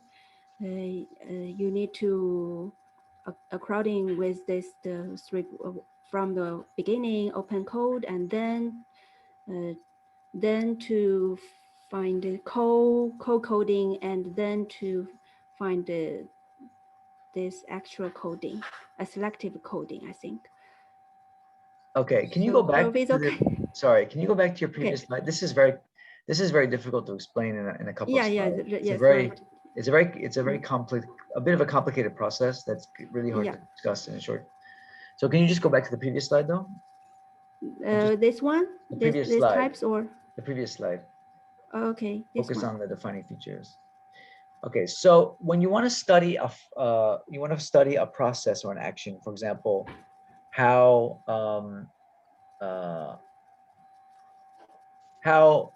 lecturers become professors, how teachers become experts in their field, how students develop their self-efficacy. Okay, again, it focuses on a process. Usually constructive grounded theory studies focus on process or action. Okay, so in the article, Creswell used the example of developing a general education program. Okay, so you can do a study and develop a grounded theory about how to develop a general education program, right? Or how to supporting faculty to become good researchers. Okay, so there's always that action to it: supporting, producing, developing, communicating. Okay, typically that's the way grounded theory studies are proposed. They're proposed around, again, trying to explain an action. Okay, and like I mentioned, the goal is to develop a micro level theory or explanation of how this action occurs, how this process occurs, okay, conceptually. All right, and to do that, there's a lot of what's called memoing. So as the researcher is collecting data, the ideas and the concepts develop, okay, through the process of open, axial, and selective coding. Okay, so coding is how the data is mostly analyzed. All right. Typically, grounded theory studies start with interviewing and data collection as the main form of data collection. All right, and they also you also see studies where they do a lot of observations as well. So it's often interviews and observations. Again, because it's an approach that attempts to develop theory about a process or an action, typically it's observed, right? It's observable action or observable process. So that's why they use a combination of interview and observation. So they get the emic as well as the etic perspective of the phenomenon. And then from there, they conceptualize. They try to conceptualize what they are observing and what they're getting from their data. All right. So I'm not going to go into the in-depth analysis process because it's quite complex, especially for a brief lecture like this. Okay, but as Shiran tried to show us in the next slide, can you go to the next slide now, Shiran? Yeah. The three main steps or the three main phases are what's called open coding, axial coding, and selective coding. Okay, so grounded theorists, they start off by coding their data openly. In other words, they go through and they code literally line by line. They do their coding, and then from there they try to create a sort of logic to their coding by connecting codes into larger categories around a core phenomenon, which is called axial coding. All right. And then from there, they do selective coding, where they develop a model or some sort of model or hypothesis from that, and that's the development of the theory. So I won't go into this in depth. Even Creswell himself, he just provides some generic steps. The one thing to know about grounded theory, similar to phenomenology, is that there are different schools of thought. Okay, so there are three main schools of grounded theory. There's the classical grounded theory. There's what's called just grounded theory, which is this one here, Strauss and Corbin's grounded theory. And then there's something called constructivist grounded theory. Okay, so they all, again, they have some slight differences in how they do things. Okay, and so depending on which type of grounded theory you're looking at or studying, they will approach it a bit differently. Constructivist grounded theory is more like typical or sort of conventional qualitative research, where the role of the researcher and the researcher's sort of experiences and relationship to the study and so forth plays a larger part. Traditional or classical grounded theory is very much where the researcher they're more distant from the data. They don't try to there's less interpretation, I would say. Okay, it's more towards developing theoretical categories from the data. Okay, next, can you go down? Next slide. I'm trying to just finish this up. Okay, so it's more constructivist. Okay, so this is the Sharma's constructivist grounded theory. Okay, this one focuses more on the internal views and values, beliefs, feelings of the participants. So it's less behavioral in terms of the way the theory is presented, and it's more sort of intrinsic or internal about the experiences of the participants themselves. That's why I mentioned it's more like it may resonate a bit more with phenomenology and those types of more traditional qualitative research studies, and less like the conventional grounded theory studies. Okay, next. Continue.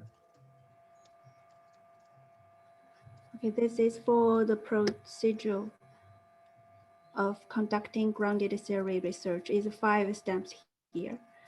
Let me introduce. The first one is suitable for explaining or understand a process, provide a general framework. And the second is question is need more detailed questions will help to make the sex or coding.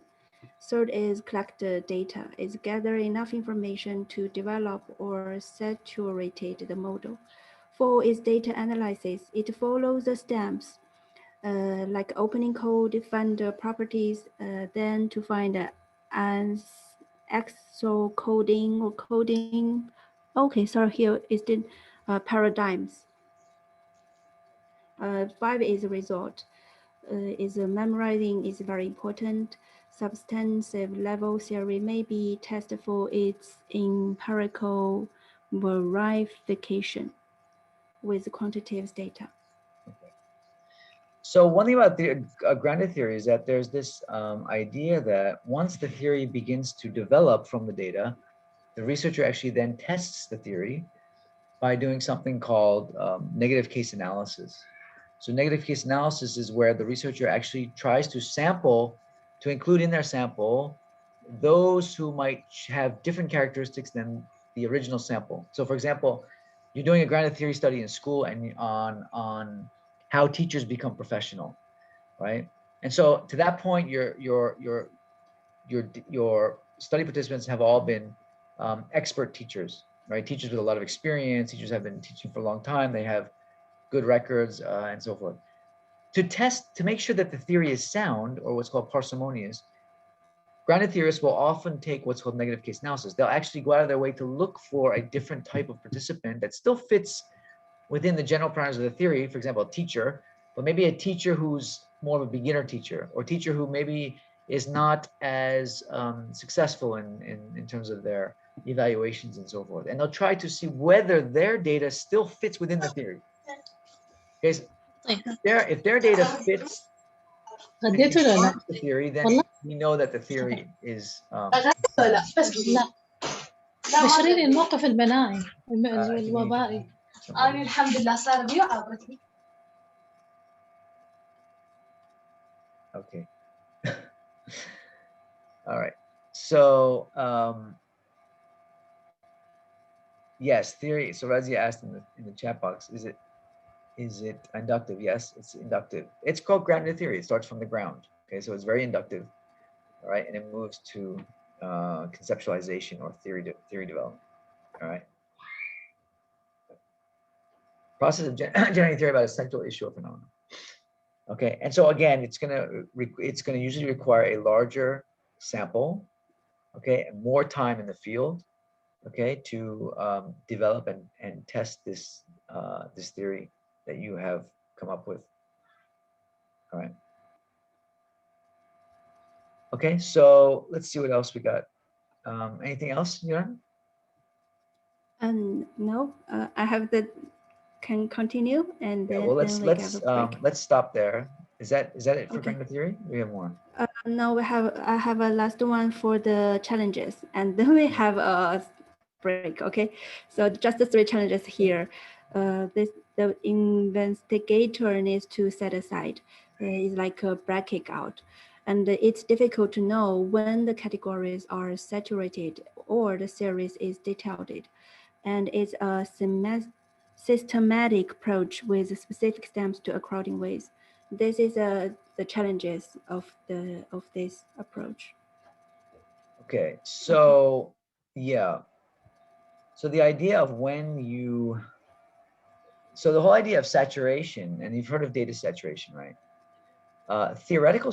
Grounded theory uses something called theoretical saturation, and that is when the theoretical categories that are developed are saturated. So each category has to be saturated. In other words, you've come up with a category. I'm trying to think of an example off the top of my head. You've come up with from your open coding, you've developed a category. So for each category in your theory, there may be 6 to 8 categories that comprise your theory, right? For each of those categories, you must achieve saturation. In other words, there's no new codes that can further expand on that category, on the meaning of that category. Only then can you claim theoretical saturation, which is a bit different than data saturation, but we'll get into that later in the semester. Okay. All right. And so so if you look at the conventional approach to grounded theory, a theory includes the central phenomenon, causal conditions, strategies, conditions, and context, and consequences. Okay, so those are all the core components of the theory. All right, and so that's what the researcher is aiming to come up with, a theory that includes all those different components. Okay, so to get all those, for example, a central phenomenon and then the causal conditions of that phenomenon, right? So teacher professionalism, well, what contributes to teacher professionalism? That's part of the theory, right? And then strategies to make teachers professional, right? And then what are the conditions and the context for professionalism to occur, right? So all that is part of the theory. Okay, so again, as you can see, it requires a lot more data than a normal qualitative study. Often, not always, but often. Okay, so that's a brief overview of grounded theory. And again, there's, of course, more detail in the article that you can follow up on if you want more information. Okay, let's take our break now. So we'll come back at around 8 o'clock. Is that okay? If you have questions, you can bring them to us after the break. Present them after the break. All right. Okay, Prof. All right. Okay, Prof. In a little while. Okay.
Okay, Bismillahirrahmanirrahim.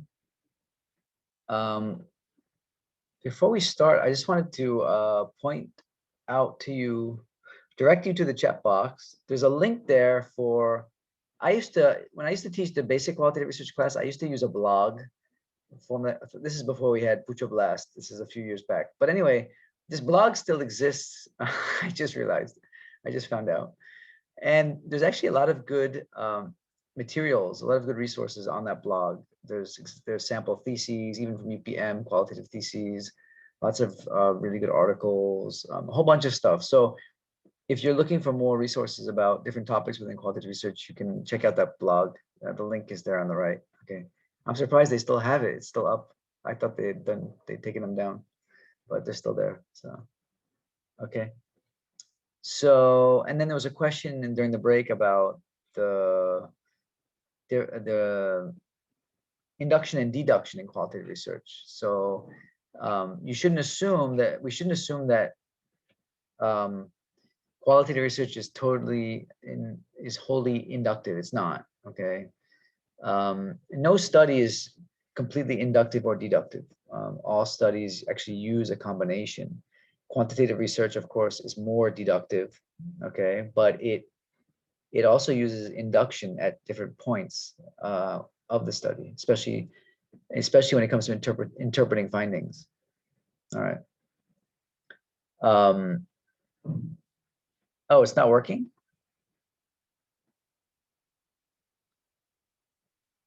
It's asking me to choose a name for my blog, which I think that it's not, I don't think that's what it's supposed to show, right?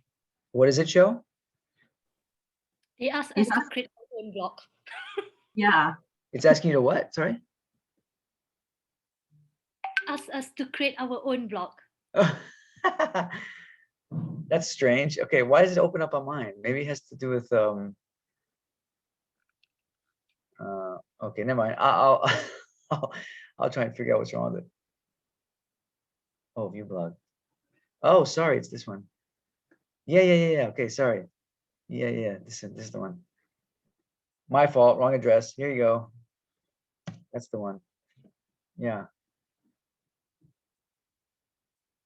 Oh, Siti Noor Haslina has her own blog. Haslina, what's your blog about?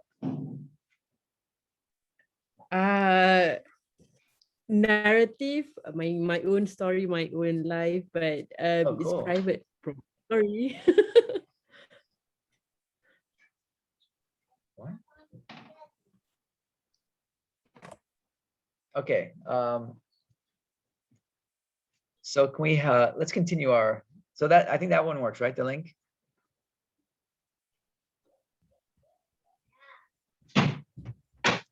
Yes.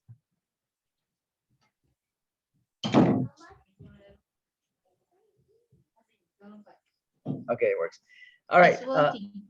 It has everything. Okay, cool. Thanks. All right. Can the presenters continue? Okay, next is my partner, Jennifer. I will share the computer desktop and she will do the presenter.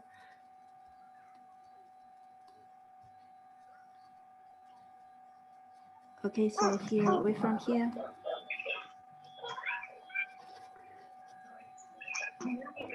So now you can see my desktop, Jennifer. It's clear?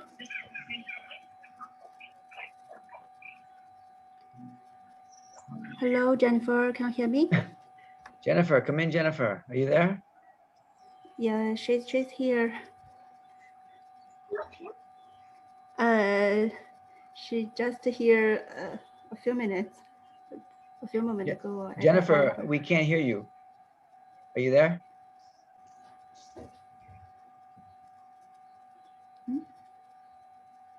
Oh, she just disappeared. Yeah.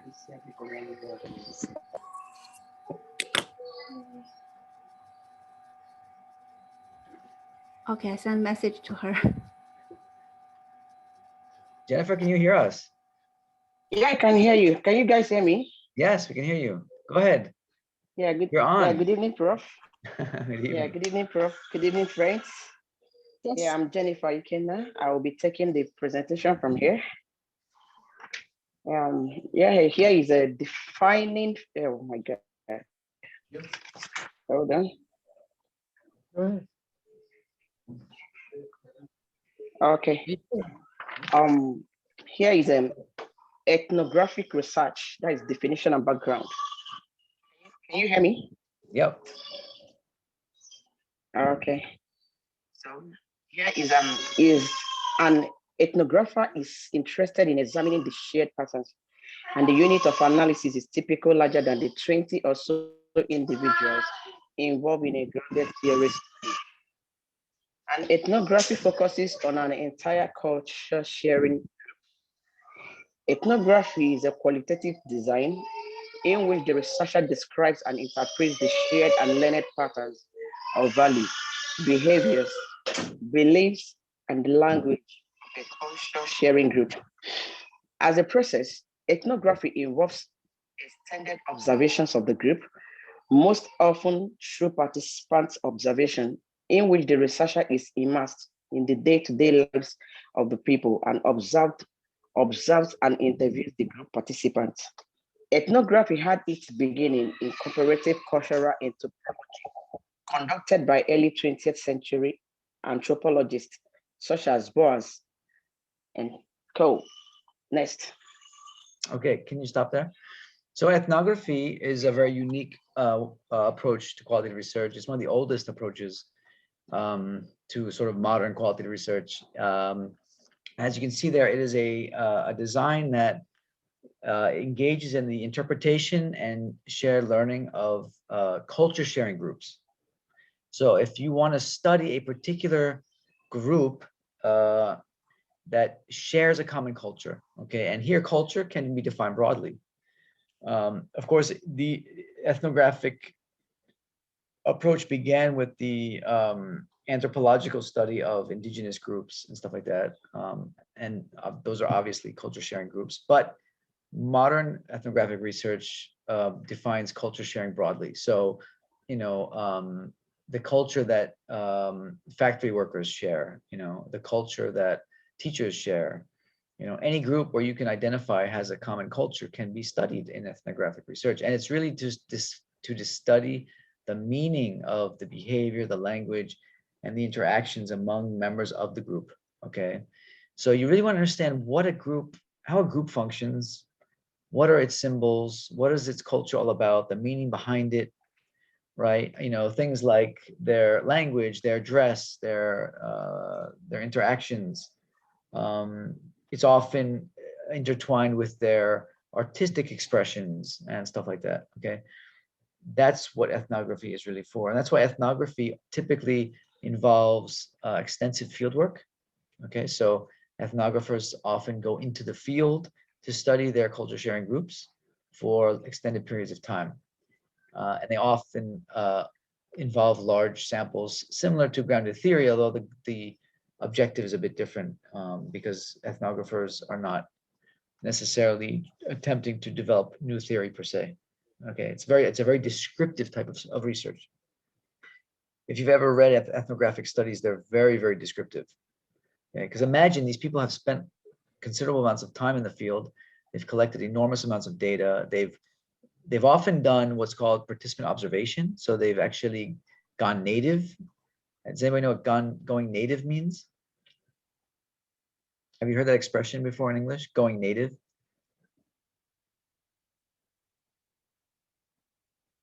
Ethnographers often go native. They become one of the people in that culture group, right? Yeah, yeah. I wouldn't say they become one of those people, but they become completely immersed in that culture.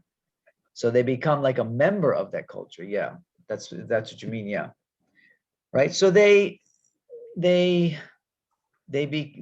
try to truly understand what it's like to be a member of that group from an emic perspective, from an insider's perspective, as a member of that group. Okay, so you often find ethnographic studies being conducted in that way. Okay. Prof, yep. Prof, example like we study about orang asli, yeah, and then like Kadazan or Iban at Sabah and Sarawak, something like that, right? Yeah. We learn about the culture, language, dress. All right. Yep, and there are a lot of studies like that, even especially in Malaysia, studying orang asli and the indigenous groups. So yeah, a lot because again, it comes really out of anthropology, primarily cultural anthropology. So you find a lot of ethnographic studies of that nature, studying indigenous groups and sort of unique subpopulations and subcultures within larger. But there's some really neat, really interesting modern ethnographic studies that look at like modern cultural groups, like I had mentioned before, like urban youth and stuff like that, because they have very distinct cultural elements to how they do things, to how they speak, to how they communicate, how they dress, right? How they view themselves against juxtaposed to the larger society, you know. So all those elements come into ethnographic research. Okay, it's a very rich type of research. Okay, next please, next slide, Jennifer. Yeah, next. Defining features of ethnographies. Ethnographies focus on developing a complex, completed description of the culture of a group, a culture sharing group. In an ethnography, the researcher looks for patterns, also described as ritual, customary social behavior, or regularities of the group's mental activities, such as their ideas and beliefs expressed through language, or material activities, such as how they behave within the group as expressed through their actions observed by the researcher. This means that the culture sharing group has been intact and interacting for long enough to develop discernible working patterns. Theory plays an important role in focusing the researcher's attention when conducting an ethnography. Using the theory and looking for patterns of a culture sharing group involves engaging in extensive fieldwork, collecting data primarily through interviews, observations, symbols, artifacts, and many diverse sources of data. In an analysis of this data, the researcher relies on the participant's view as an insider, unique perspective, and reports them in verbatim quotes, and then synthesize the data, filtering it through the researcher's ethic scientific perspective to develop an overall cultural interpretation. His analysis results in an understanding of how the culture sharing group works, the essence of how it functions, the group's way of life, the group way of life also. Yeah, that's fine. Thank you. So as you can see there, so one of the things that about ethnography is that ethnography is very much theory driven. Why, can you guess why that might be? Why might they have a strong reliance on theory when they go and study their culture sharing groups? Who can guess?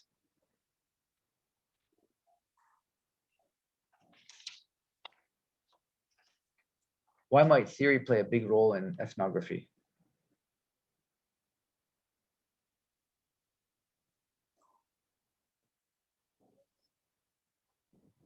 Because theory is a part of belief. Theory is a part of belief. Okay, why is belief important in ethnography?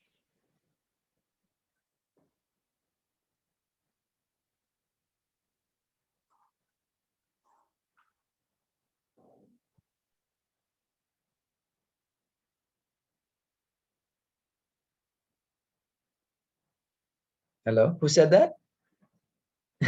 Me, Najwa. Najwa, you want to follow up on that? Because in ethnography we need to describe and interpret a culture or belief. So I guess theory is very important in this kind of data collection or this kind of approach. Okay, so yeah, ethnography is not actually the study of culture. It's the study of a culture sharing group and how that group interacts on a social level, how the group works, how it functions, how it interacts. But it's not the study of the culture itself, okay? But culture, of course, will impact. Of course, culture impacts why people do what they do, how they do what they do. Of course, okay. So that's where belief, yeah, like your comment about ideas and beliefs, because if it's a culture sharing group, we assume that they have unique beliefs that sort of dictate, you know, their culture sharing group, you know, their culture itself. So we want to understand those beliefs, right? But it's really it's understanding those beliefs and how those beliefs affect their behavior and form their behavior. Okay, so, but theory here, I mean, if you think about, if you walk into an Orang Asli village, right, for example, okay, an indigenous village, think about all the things that go on in a village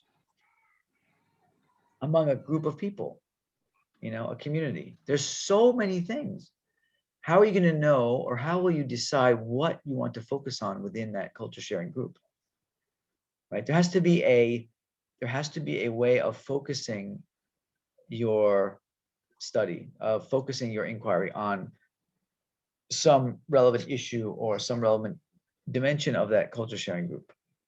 Okay, so theory helps the researcher to sort of focus on whatever dimension they want to know about within that culture sharing group, right? You can't study everything that goes on within that group. It's too much, it's too big. And it's not useful to not have any kind of focus. There has to be a reason. So what is it that you're looking for? And that's often how theory is helpful here. It sets parameters, it sets a scope for how you go about studying this group. Okay, so theory is important in ethnography. Okay, so I mentioned about emic perspective, going native, immersing oneself within the culture to really understand it and to interpret how the group works and how it functions and so forth. Okay, next slide. Here is types of ethnography. There are various forms, but the two popular forms are the realistic ethnography and critical ethnography. The realist one is a traditional approach used by cultural anthropologists, characterized by Verne, 1988. It reflects a particular stance taken by the researcher towards the individuals being studied. Realist ethnography is an objective account of the situation, typically written in the third-person point of view, and reporting objectively on the information learned from participants at a site. Realist ethnography is an objective account of the situation, typically written in the third-person point of view, and reporting objectively on the information learned from participants at site. Two is the critical ethnography. It's a type of ethnographic research in which the authors advocate for the emancipation of groups marginalized in society. Critical researchers typically are politically minded individuals who seek through their research to speak out against inequality and domination. For example, critical ethnographers might study schools that provide privileges to certain types of students or counseling practices that serve to overlook the needs of underrepresented groups. The major components of critical ethnography include a value-laden orientation, empowering people by giving them more authority, challenging the status quo, and addressing concerns about power and control. Next. Okay, so you have the two sort of main or core approaches to ethnography, which is the sort of traditional or realist approach, which again, it sounds a little bit like phenomenology in the sense that there's this idea of bracketing. Okay, so the ethnographer tries to just present the facts as they occur, describe the group as it lives its everyday life, and describe what happens and so forth without really the researcher's personal biases and political ideas coming in or judgments coming into the study. Okay, so it's really just an account of what is happening or what happens within the group. Whereas critical ethnography is a much more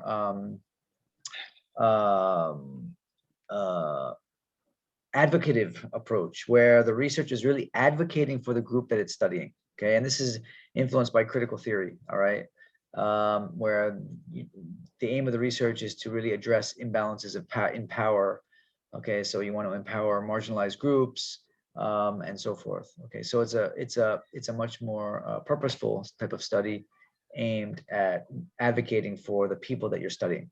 Okay, so the role of values plays a much more important role in the study.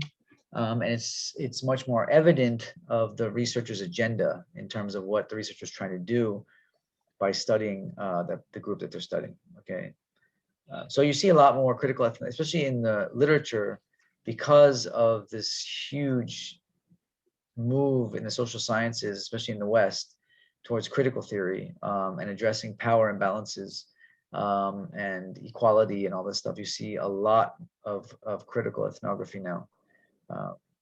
In fact, critical research of all kinds within qualitative research is very common now. Okay, it's really sort of taking over. Okay, any questions about that? Okay, next slide.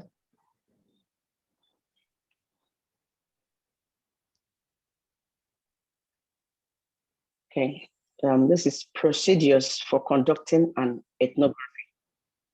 With all qualitative inquiry, there is no single way to conduct ethnography research.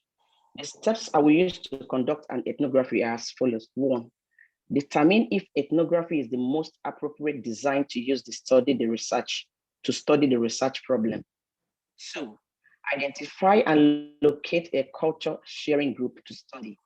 3, select cultural themes, issues, or theories to study about the group. These themes, issues, and theories provide an orientation framework for the study of the culture sharing group. 4, to study cultural concepts, determine which type of ethnography to use. 5, gather information in the context or setting where the group works or lives. This is called fieldwork. 6, from the many sources collected, the ethnographer analyzes the data for a description of the culture sharing group, themes that emerge from the group, and an overall interpretation.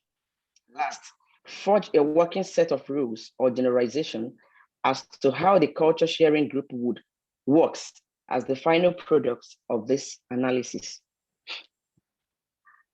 Okay, that's very nice, Jennifer. I like your very systematic list there. Okay, very orderly approach. All right. So like the others, first you have to determine whether it's the right approach. Okay, right design, whether ethnography is the right design for you, what you want to do. Okay, so identify your group. All right, and then select within that group what is it that you're actually going to study about the group. Okay, so it's a little bit like case study in the sense that in case study, there's usually 2 phases of sampling. There's first you sample what is my case, and then within my case, who am I going to sample within my case? So ethnography is a little bit like that. You have to first identify the subcultural group or the cultural group that you want to study, and then within that cultural group, what's the issue that you're really going to study? Okay. And then, of course, which type of ethnography you're going to use, gather your information and data. All right, so do your field work. And it's, as I said, it's quite common to do extended field work in ethnography. Okay, and then analyzing your data for description of whatever that topic is that you're studying within the group. Okay, so it's a very descriptive approach. And if you read ethnographic studies, especially big ones, they are extremely thick and rich in detail. Okay, again, because these people have spent long periods of time in the field and they've collected enormous amounts of data, so they can really communicate a lot of detail about their experiences. So, and then finally, it's the end product is really a sort of set of generalizations, themes, they're called different things, of how this cultural sharing group works according to the main topic of the study, all right? Whatever the focus is. So it could be their communication patterns, it could be hierarchy, it could be, production of whatever, cultural products, whatever it is that you're studying. All right. So ethnography is really driven by this focus on studying culture sharing groups. All right. Any questions about ethnography? Again, these are brief overviews. We're not going in depth, just giving an introduction. Prof? Yeah. Hi, Prof. Maizura here. Hi, Maizura. You're muted, Maizura. Can't hear you. Sorry, Prof. Okay, on the point number 4 on the theory, all right, whereby you mentioned just now theory play important role in ethnographic. So basically, is the theory is based, means that the research is done based on existing theory, or the researcher developed the theory based on their observation, means that after they finish their research? No, ethnographers don't typically develop theory. They use theory as a lens through which they study the group that they're studying. Okay, so thank you, Prof. Yeah, and it really depends on the field of study, because anthropology has its own theories, sociology has its own theories. So, but often as it says in the article, themes of like enculturation, socialization, learning, cognition, power structures, inequality, human development. These are the kinds of themes that a lot of ethnographic studies look at, right? And so theories related to those types of things will be often used. All right, next, please. Next slide.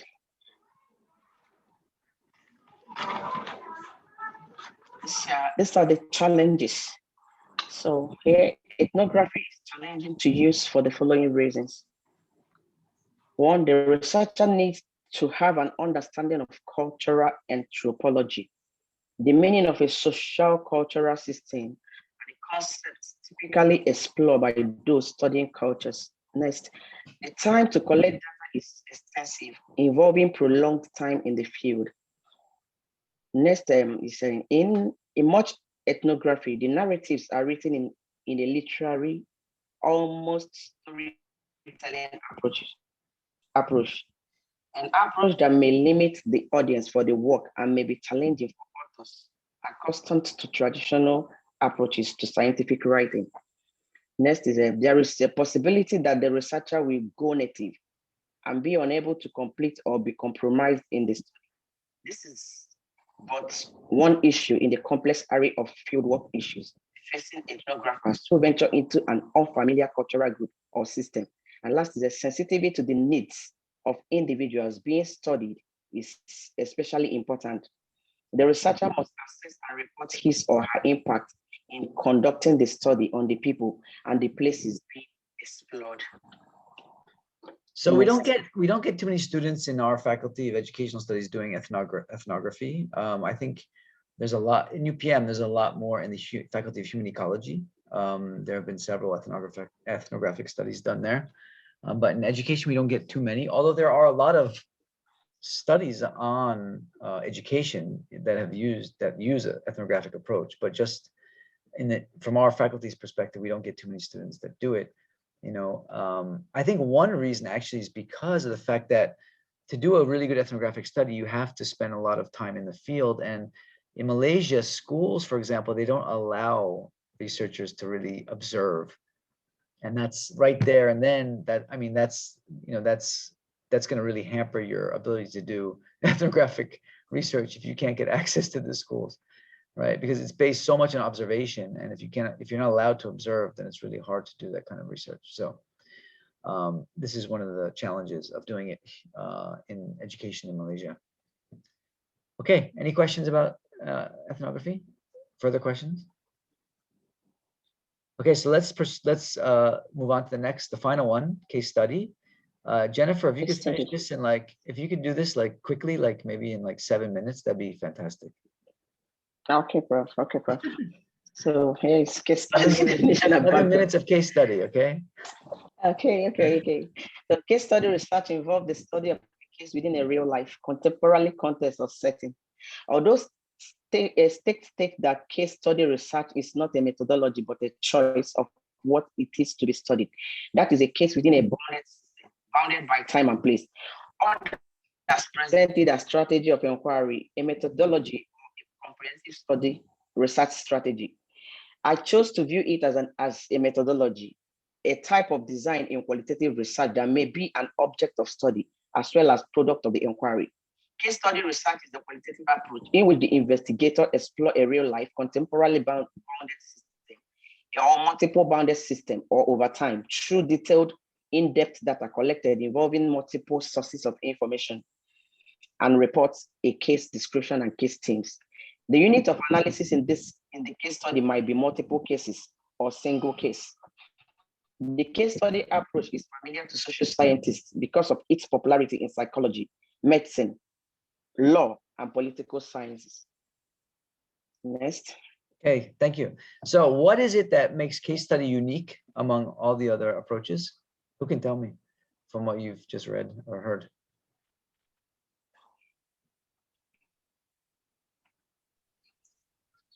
The idea of what? I think sample size. Sample size. Okay, not necessarily sample size. I'm thinking of something else. The concept of the first word.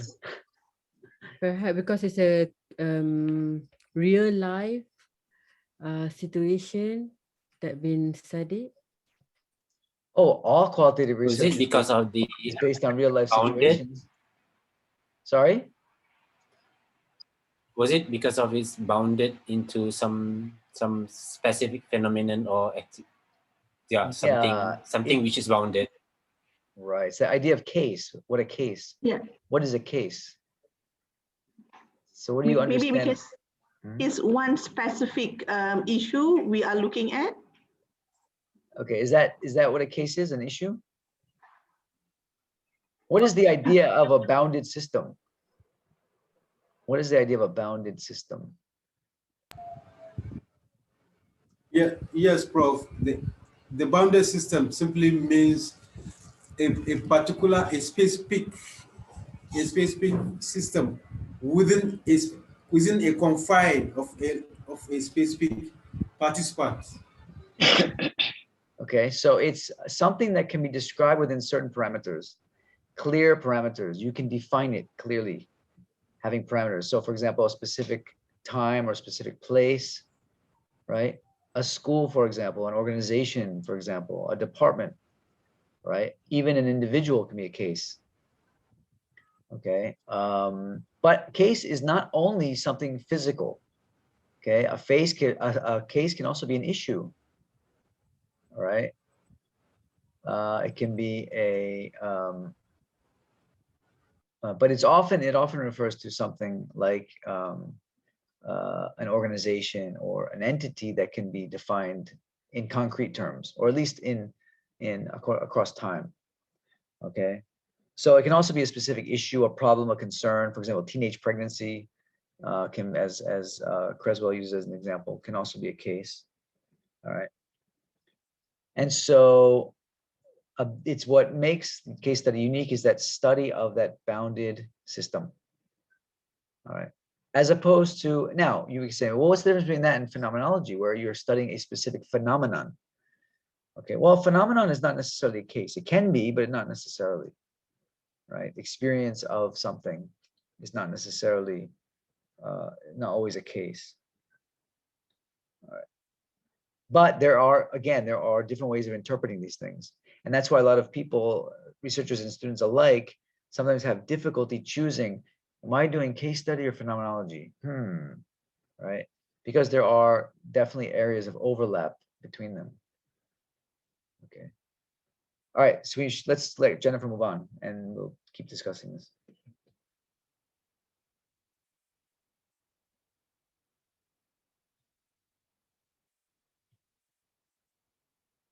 Jennifer, are you muted? Yeah, sorry. Okay. Here is a defining features of case studies. Case study research begins with the identification of a specific case. These are concrete entities such as individual, a small group, an organization, or a partnership. The intent of conducting the case study is also important. A qualitative case can be composed to illustrate a unique case, a case that has unusual interest in and of itself a need to detail and jump. Then the key to understanding analysis also is that good case study research involves a descriptive of the case. Addition, the theme or issue might be organized into a chronology by the researcher, analyzed across cases for similarities or presented as a theoretical model. It often ends with conclusion formed by the researcher. Next. Types of case studies. Types of quality case studies are distinguished by the size of the bounded case, such as whether the case involves one individual, several individuals, a group, an entire program, or an activity. They may also be distinguished into terms of the intent of the case analysis. Three variations exist in terms of intent: the single instrumental case study, a collective or multiple case study, and the intrinsic case study. Single instrumental case study. Here, the researcher focuses on an issue or concern and then select one bounded case to illustrate the issue. Collective case study here, the one issue or concern is again selected, but the inquirer selects multiple case studies to illustrate the issue. The researcher might select for study several programs from several research sites or multiple programs within a single site. An intrinsic case study. This focus on the case itself. Example, evaluating a program or studying a student having difficulty because the case presents an unusual or unique situation. This resembles the focus of narrative research, but the case study analytic procedures of a detailed description of the case set within its context or surrounding still hold true. Okay, so the different types of case study. All right, go ahead. We'll wrap this up together. Okay. Go ahead. Okay, so procedures for conducting case studies. Several procedures are available for conducting case studies. This discussion will rely primarily on Stakes, 1995, and in 2009 approaches to conducting a case study. 1, determine if a case study approach is appropriate for studying the research problem. A case study is a go approach when the inquirer has clearly identifiable cases with boundaries and seeks to provide an in-depth understanding of the cases or a comparison of several cases. 2, researchers need next to identify their case or cases. These cases may involve an individual, several individuals, a program, an event, or an activity. In choosing this case to study, an array of possibilities for possible sampling is available. 3, the data collection is in case study research is typically extensive, drawing on multiple sources of information such as observations, interviews, documents, and audiovisual materials. 4, the type of analysis of this data can be holistic analysis of the entire case or an embedded analysis of a specific aspect of the case. 5, and the last, in the final interpretive phase, the researcher reports the meaning of the case, whether that meaning comes from learning about the issue of the case or learning about an unusual situation. As Lincoln and Cooper 1998 mentioned, this phase constitutes the lesson learned from the case. So it's really important to understand that when you do case study, your study is drawing conclusions about the case as a whole. All right. So for example, if you're studying a school, right, you define the school as your case, okay, you may interview teachers, students, and principals, for example. But your findings of your study, the conclusions you draw from the findings are going to be based or are going to be inferred to that entire school, not any particular group within the school. And that's what makes case study unique. Whatever you define as your case, that's what your findings should be about, the entire case, not just that one particular, not a particular group, like teachers, for example. You're not concluding about the teachers, you're concluding about the school as a whole. If you've defined your case as the school. If you defined your case as the group of teachers, then your results should reflect findings about that group of teachers. Okay, so it's all depends on how you define case. That you make inferences in terms of your findings. Okay, and as it says there, often case study draws on multiple sources of data and information. So typically you won't find case studies that use only interviews, for example, because it's really hard to draw conclusions about an entire case from just one type of data. Okay, so usually multiple sources of data are required when you do case study. All right, and as Jennifer just presented, there are 3 main forms of case study, which is the instrumental case study, where you're studying a specific issue within a case, the intrinsic case study, where you're really studying the case as a case, because it's a very unique case for whatever reason, you're drawing conclusions about that case, not any particular issue, but more of a description about the case itself. And then you have multiple case study, where you are focusing on an issue across cases. Okay, and so you'll often see multiple case study where they involve 2 or 3 cases within one study, and there's often a comparative element there, where they're comparing across the different cases. Okay, so that's a very brief overview of case study. Any questions about case study?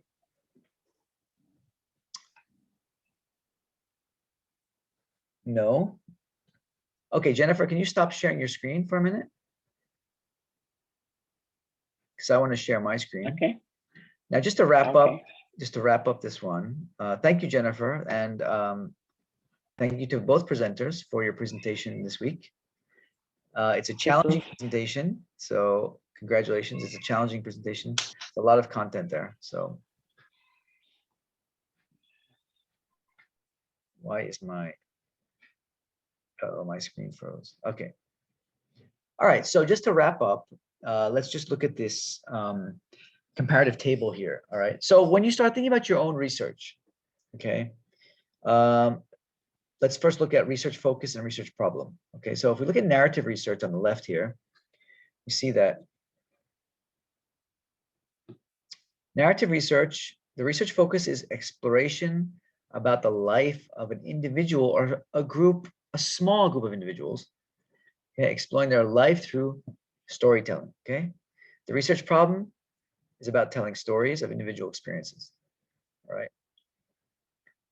Phenomenological research, the focus of the research is to understand, okay, to understand the essence of an experience.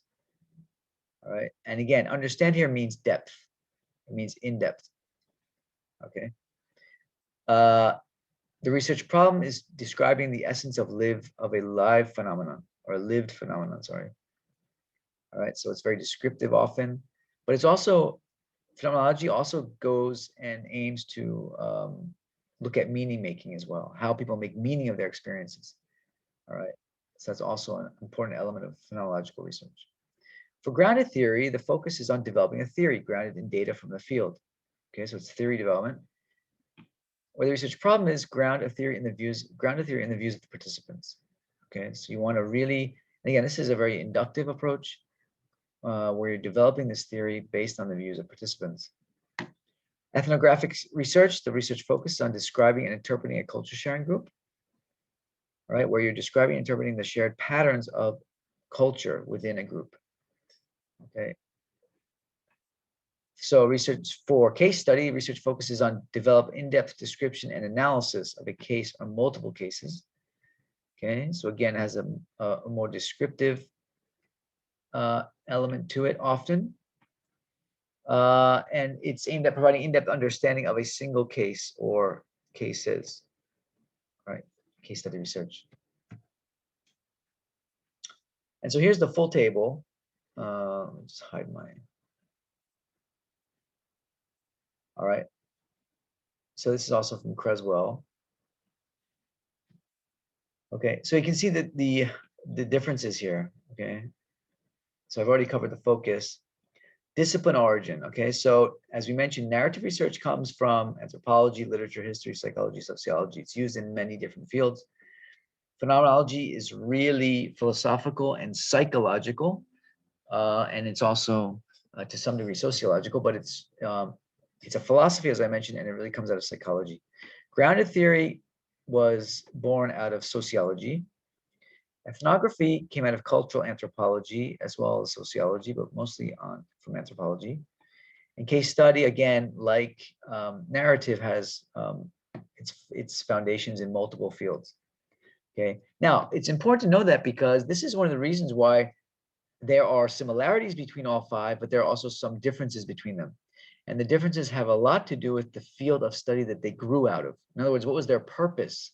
And it was to help develop these different fields of study, okay, to answer the unique kinds of questions that come out of those different fields of study. Okay, for narrative analysis, data collection is primarily interviews and documents. Okay, phenomenology, long interviews with up to 10 people. Now, don't hold this to be, law or anything, but this is just an estimate. A ballpark estimate, 10 people, can be less, can be more. Grounded theory, just to give you an idea, usually incorporates the views of more, 20 to 30 individuals to saturate categories and detail a theory. Ethnography, mostly observations and small, short interviews with additional artifacts over an extended period of time. As you see here, it says 6 months to a year. A case study, multiple sources again, right? Documents, archival records, interviews, observations, physical artifacts. Okay, so you can see the first three are heavily based on interview. The last two here use multiple methods, typically multiple methods, all right? For data analysis, narrative analysis is based on stories, epiphanies, and a lot of historical content. Phenomenology is based on statements, meaning, meaning themes, and generating descriptions of experiences. Grounded theory uses an open axial and selective coding approach. Okay, so this is where coding comes from. Okay, the concept of coding in qualitative research grew out of grounded theory. All right, so even though we use coding in a variety of different qualitative approaches, a lot of people refer to coding in different types of approaches, but the concept of coding itself actually came from grounded theory. Ethnography is heavy on description and interpretation. Case study also is very descriptive. Often there's some thematic analysis as well. And in Yin's approach, it's Stake's approach, he puts forward this idea of assertions, which are sort of like hypotheses that result from the study. And in terms of narrative form, basically, narrative form here means what are you ending up with at the end of your study? What's the product of the study? Okay, so for a narrative analysis, the product is a detailed picture of an individual's life. So if that's what you want to get at, if that's what you want to finish up with in your study, you want to do narrative analysis. Okay, if you want a description of the essence of an experience across an entire group of people, you want to do phenomenology. If you want to end up with a theory or a theoretical model, you're best off doing grounded theory. If you want to end up with a description of a cultural group or the behavior of a cultural group or an individual, you want to do ethnography. And if you want to end up with an in-depth study of a case or a specific group of cases, you want to do some sort of case study. Okay, I think this is one of the most important considerations, is the product of the research. And a lot of people, they don't think about that before they start. They get midway through the study and they're still not sure about what they're going to end up with at the end of the study. All right, but if you can answer this question before going into the study, it'll really help you. You know, because if you know what the end goal is, it's really going to help you devise your strategies and how you conduct your study. All right, so this is also, you'll find this in the Creswell chapter as well, this table. Okay, any questions? Prof, Wafi here. Yeah, Wafi. Yes, I ask some question. For example, a group of youth suffer from mental health literacy insufficient. So the researcher try to help them via informal education approach, focusing on the role of informal education agent.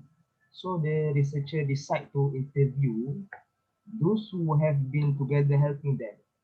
So can Prof share which approach is appropriate to this issue, or the researcher should go back to the research question for this time? I was going to ask you that question, Wafi. In fact, we have an exercise to do next week where I'm going to ask you to, based on this description of these 5 approaches, which of these 5 approaches is most relevant to your study topic. And let's not forget that there's also there's something called basic interpretive qualitative research, which does not fit with any of these 5, and that's sort of a generic qualitative research approach, and that is a legitimate approach as well. It sort of picks and chooses. It's sort of it's a basic sort of content analysis or thematic analysis type of study that you find quite often in a lot of studies. You know, they don't subscribe totally to any one of these 5. Okay, they may make use of different aspects of these different. For example, they may use grounded theory approaches to doing analysis. They may use open coding, axial coding, and so forth. Okay, or they may use elements of case study. Okay, but they don't adopt the tradition wholeheartedly. Okay, and that's quite common in qualitative research, right? So it's not that you have to fit your study into any of these 5. You don't have to. Okay, and in qualitative research, you can mix and match. You can do a phenomenological case study, for example, where you're doing a case study, but you're really going at it with the sort of phenomenological flavor or phenomenological approach. Okay, so you can also mix and match. That's quite common as well in qualitative research. So Wafi, I'm not going to answer your question. I'm going to let you think about it a little bit until next week, and then you can try and answer the question, and then of course I can try and help you answer the question. But you think about it first, all right? So a lot of people, they refer to either basic qualitative research or case study. Because case study, if you read, for example, if you read the books of Sharon Merriam is a very famous qualitative scholar, and she's also comes from a tradition of case study. In her view, every qualitative research study is a case study.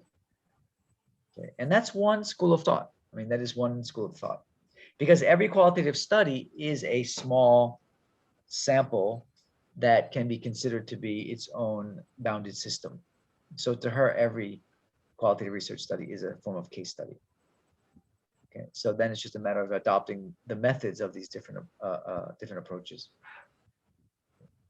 So, any other questions about this one here? Assalamu alaikum, Prof. Yes. Salam. Yes. Suraj Muhammad. Yes, Prof. My question is, of all 5 methods, I understand the ethnography involves a researcher becoming a native in a particular culture or immersing himself into a culture. Often, to understand. Yes. So, does that mean that the ethnography is the longest in terms of time frame for data collection? Possibly, yeah, but not necessarily. Some grounded theory studies can take a long time as well. A longer time. I don't say a long time, a longer time in the field. But I would say those two probably tend to be the most intensive in terms of their field work. Yeah.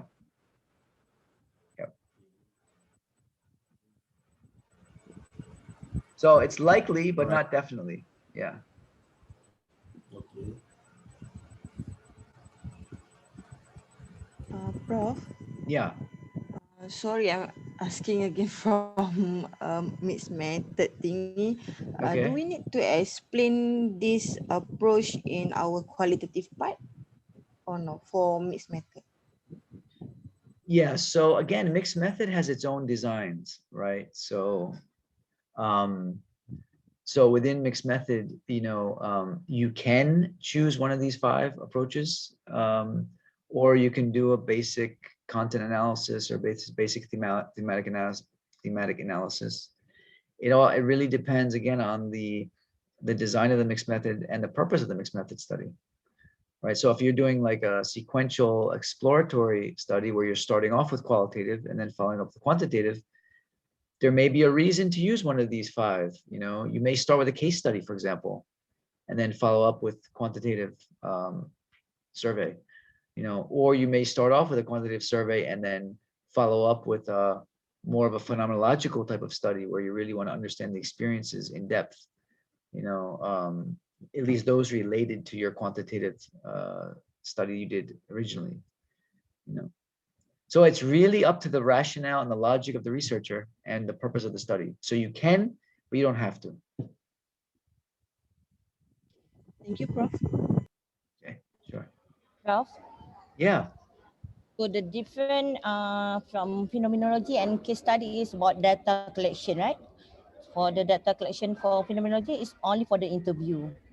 And then the case study is a data triangulation, like we can use the observation, interview, and using the document picture and etc.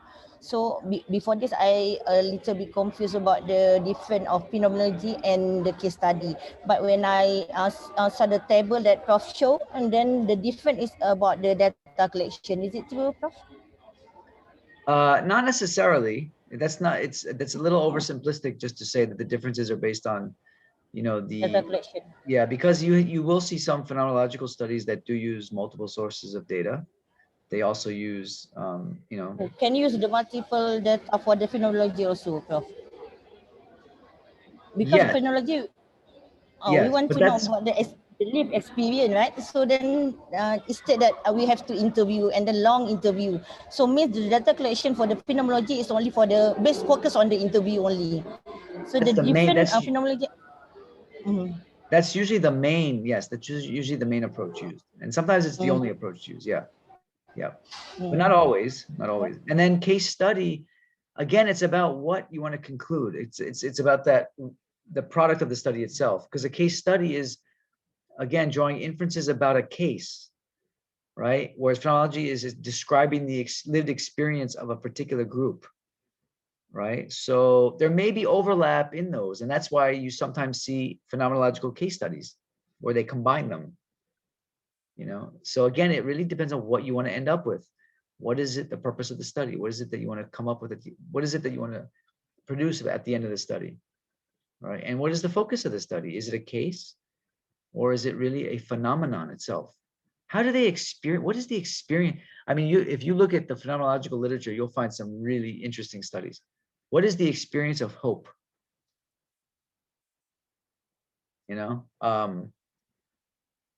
The experience of living with a certain type of disease, for example. The experience of being a caregiver. So those are very phenomenological types of studies. Could they be done using case study? Yeah, they could. They could, but it would probably look a bit different. The end product is going to look different. It's not going to have that real rich, in-depth kind of description. So anyway, I mean, case studies work really well when your case is something that's concrete and physical, like the case study of an organization or case study of a group of people, a school, something like that. When it comes to a phenomenon, I prefer phenomenology when you want to talk about phenomena. I mean, technically you can use case study to study phenomena, but I think phenomenology works much better when you really want to, explain the meaning of a phenomenon among a group of people.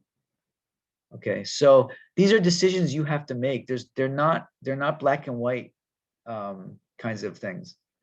They're different options, they're different tools, they're different strategies you can use. So you just have to find the one that makes the most sense for your study. Okay. All right. I'm sorry we didn't get to the abstracts today. Hopefully we'll have time to do it next week. These sample studies. That I think is also very helpful to see the differences between them. But we didn't have enough time. So thank you to our presenters. Very nicely done. I know it's a challenge to summarize that much information in a short period of time, but that's part of the exercise is, learning how to be concise with our presentations and in terms of communicating what we want to communicate. So these are all exercises for us to improve our scholarship, inshallah. Dr. Intan, do you have anything you want to close with? Any comments or inputs? Well, nothing much. Since you're here, I might as well ask for your. Well, yeah, but anyway, actually, like while listening to your lecture and to the students' presentation, I actually have the book like by Creswell and Paul. So I keep like referring the book while listening to the lecture.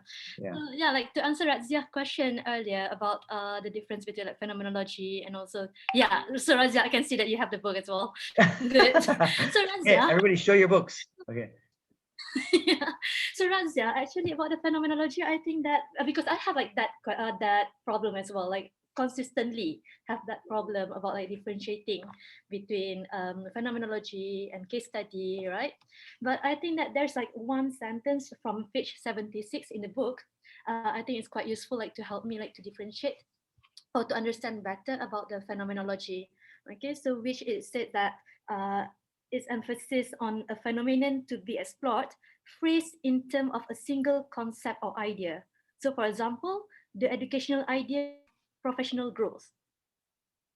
Okay, and then like the psychological concept of grief. Okay, so I think that by highlighting that and also like to combine with Prof. Latif's explanation earlier about the physical aspects in a case for case study. I think that make it like clearer to me myself when I'm trying to differentiate the two approaches.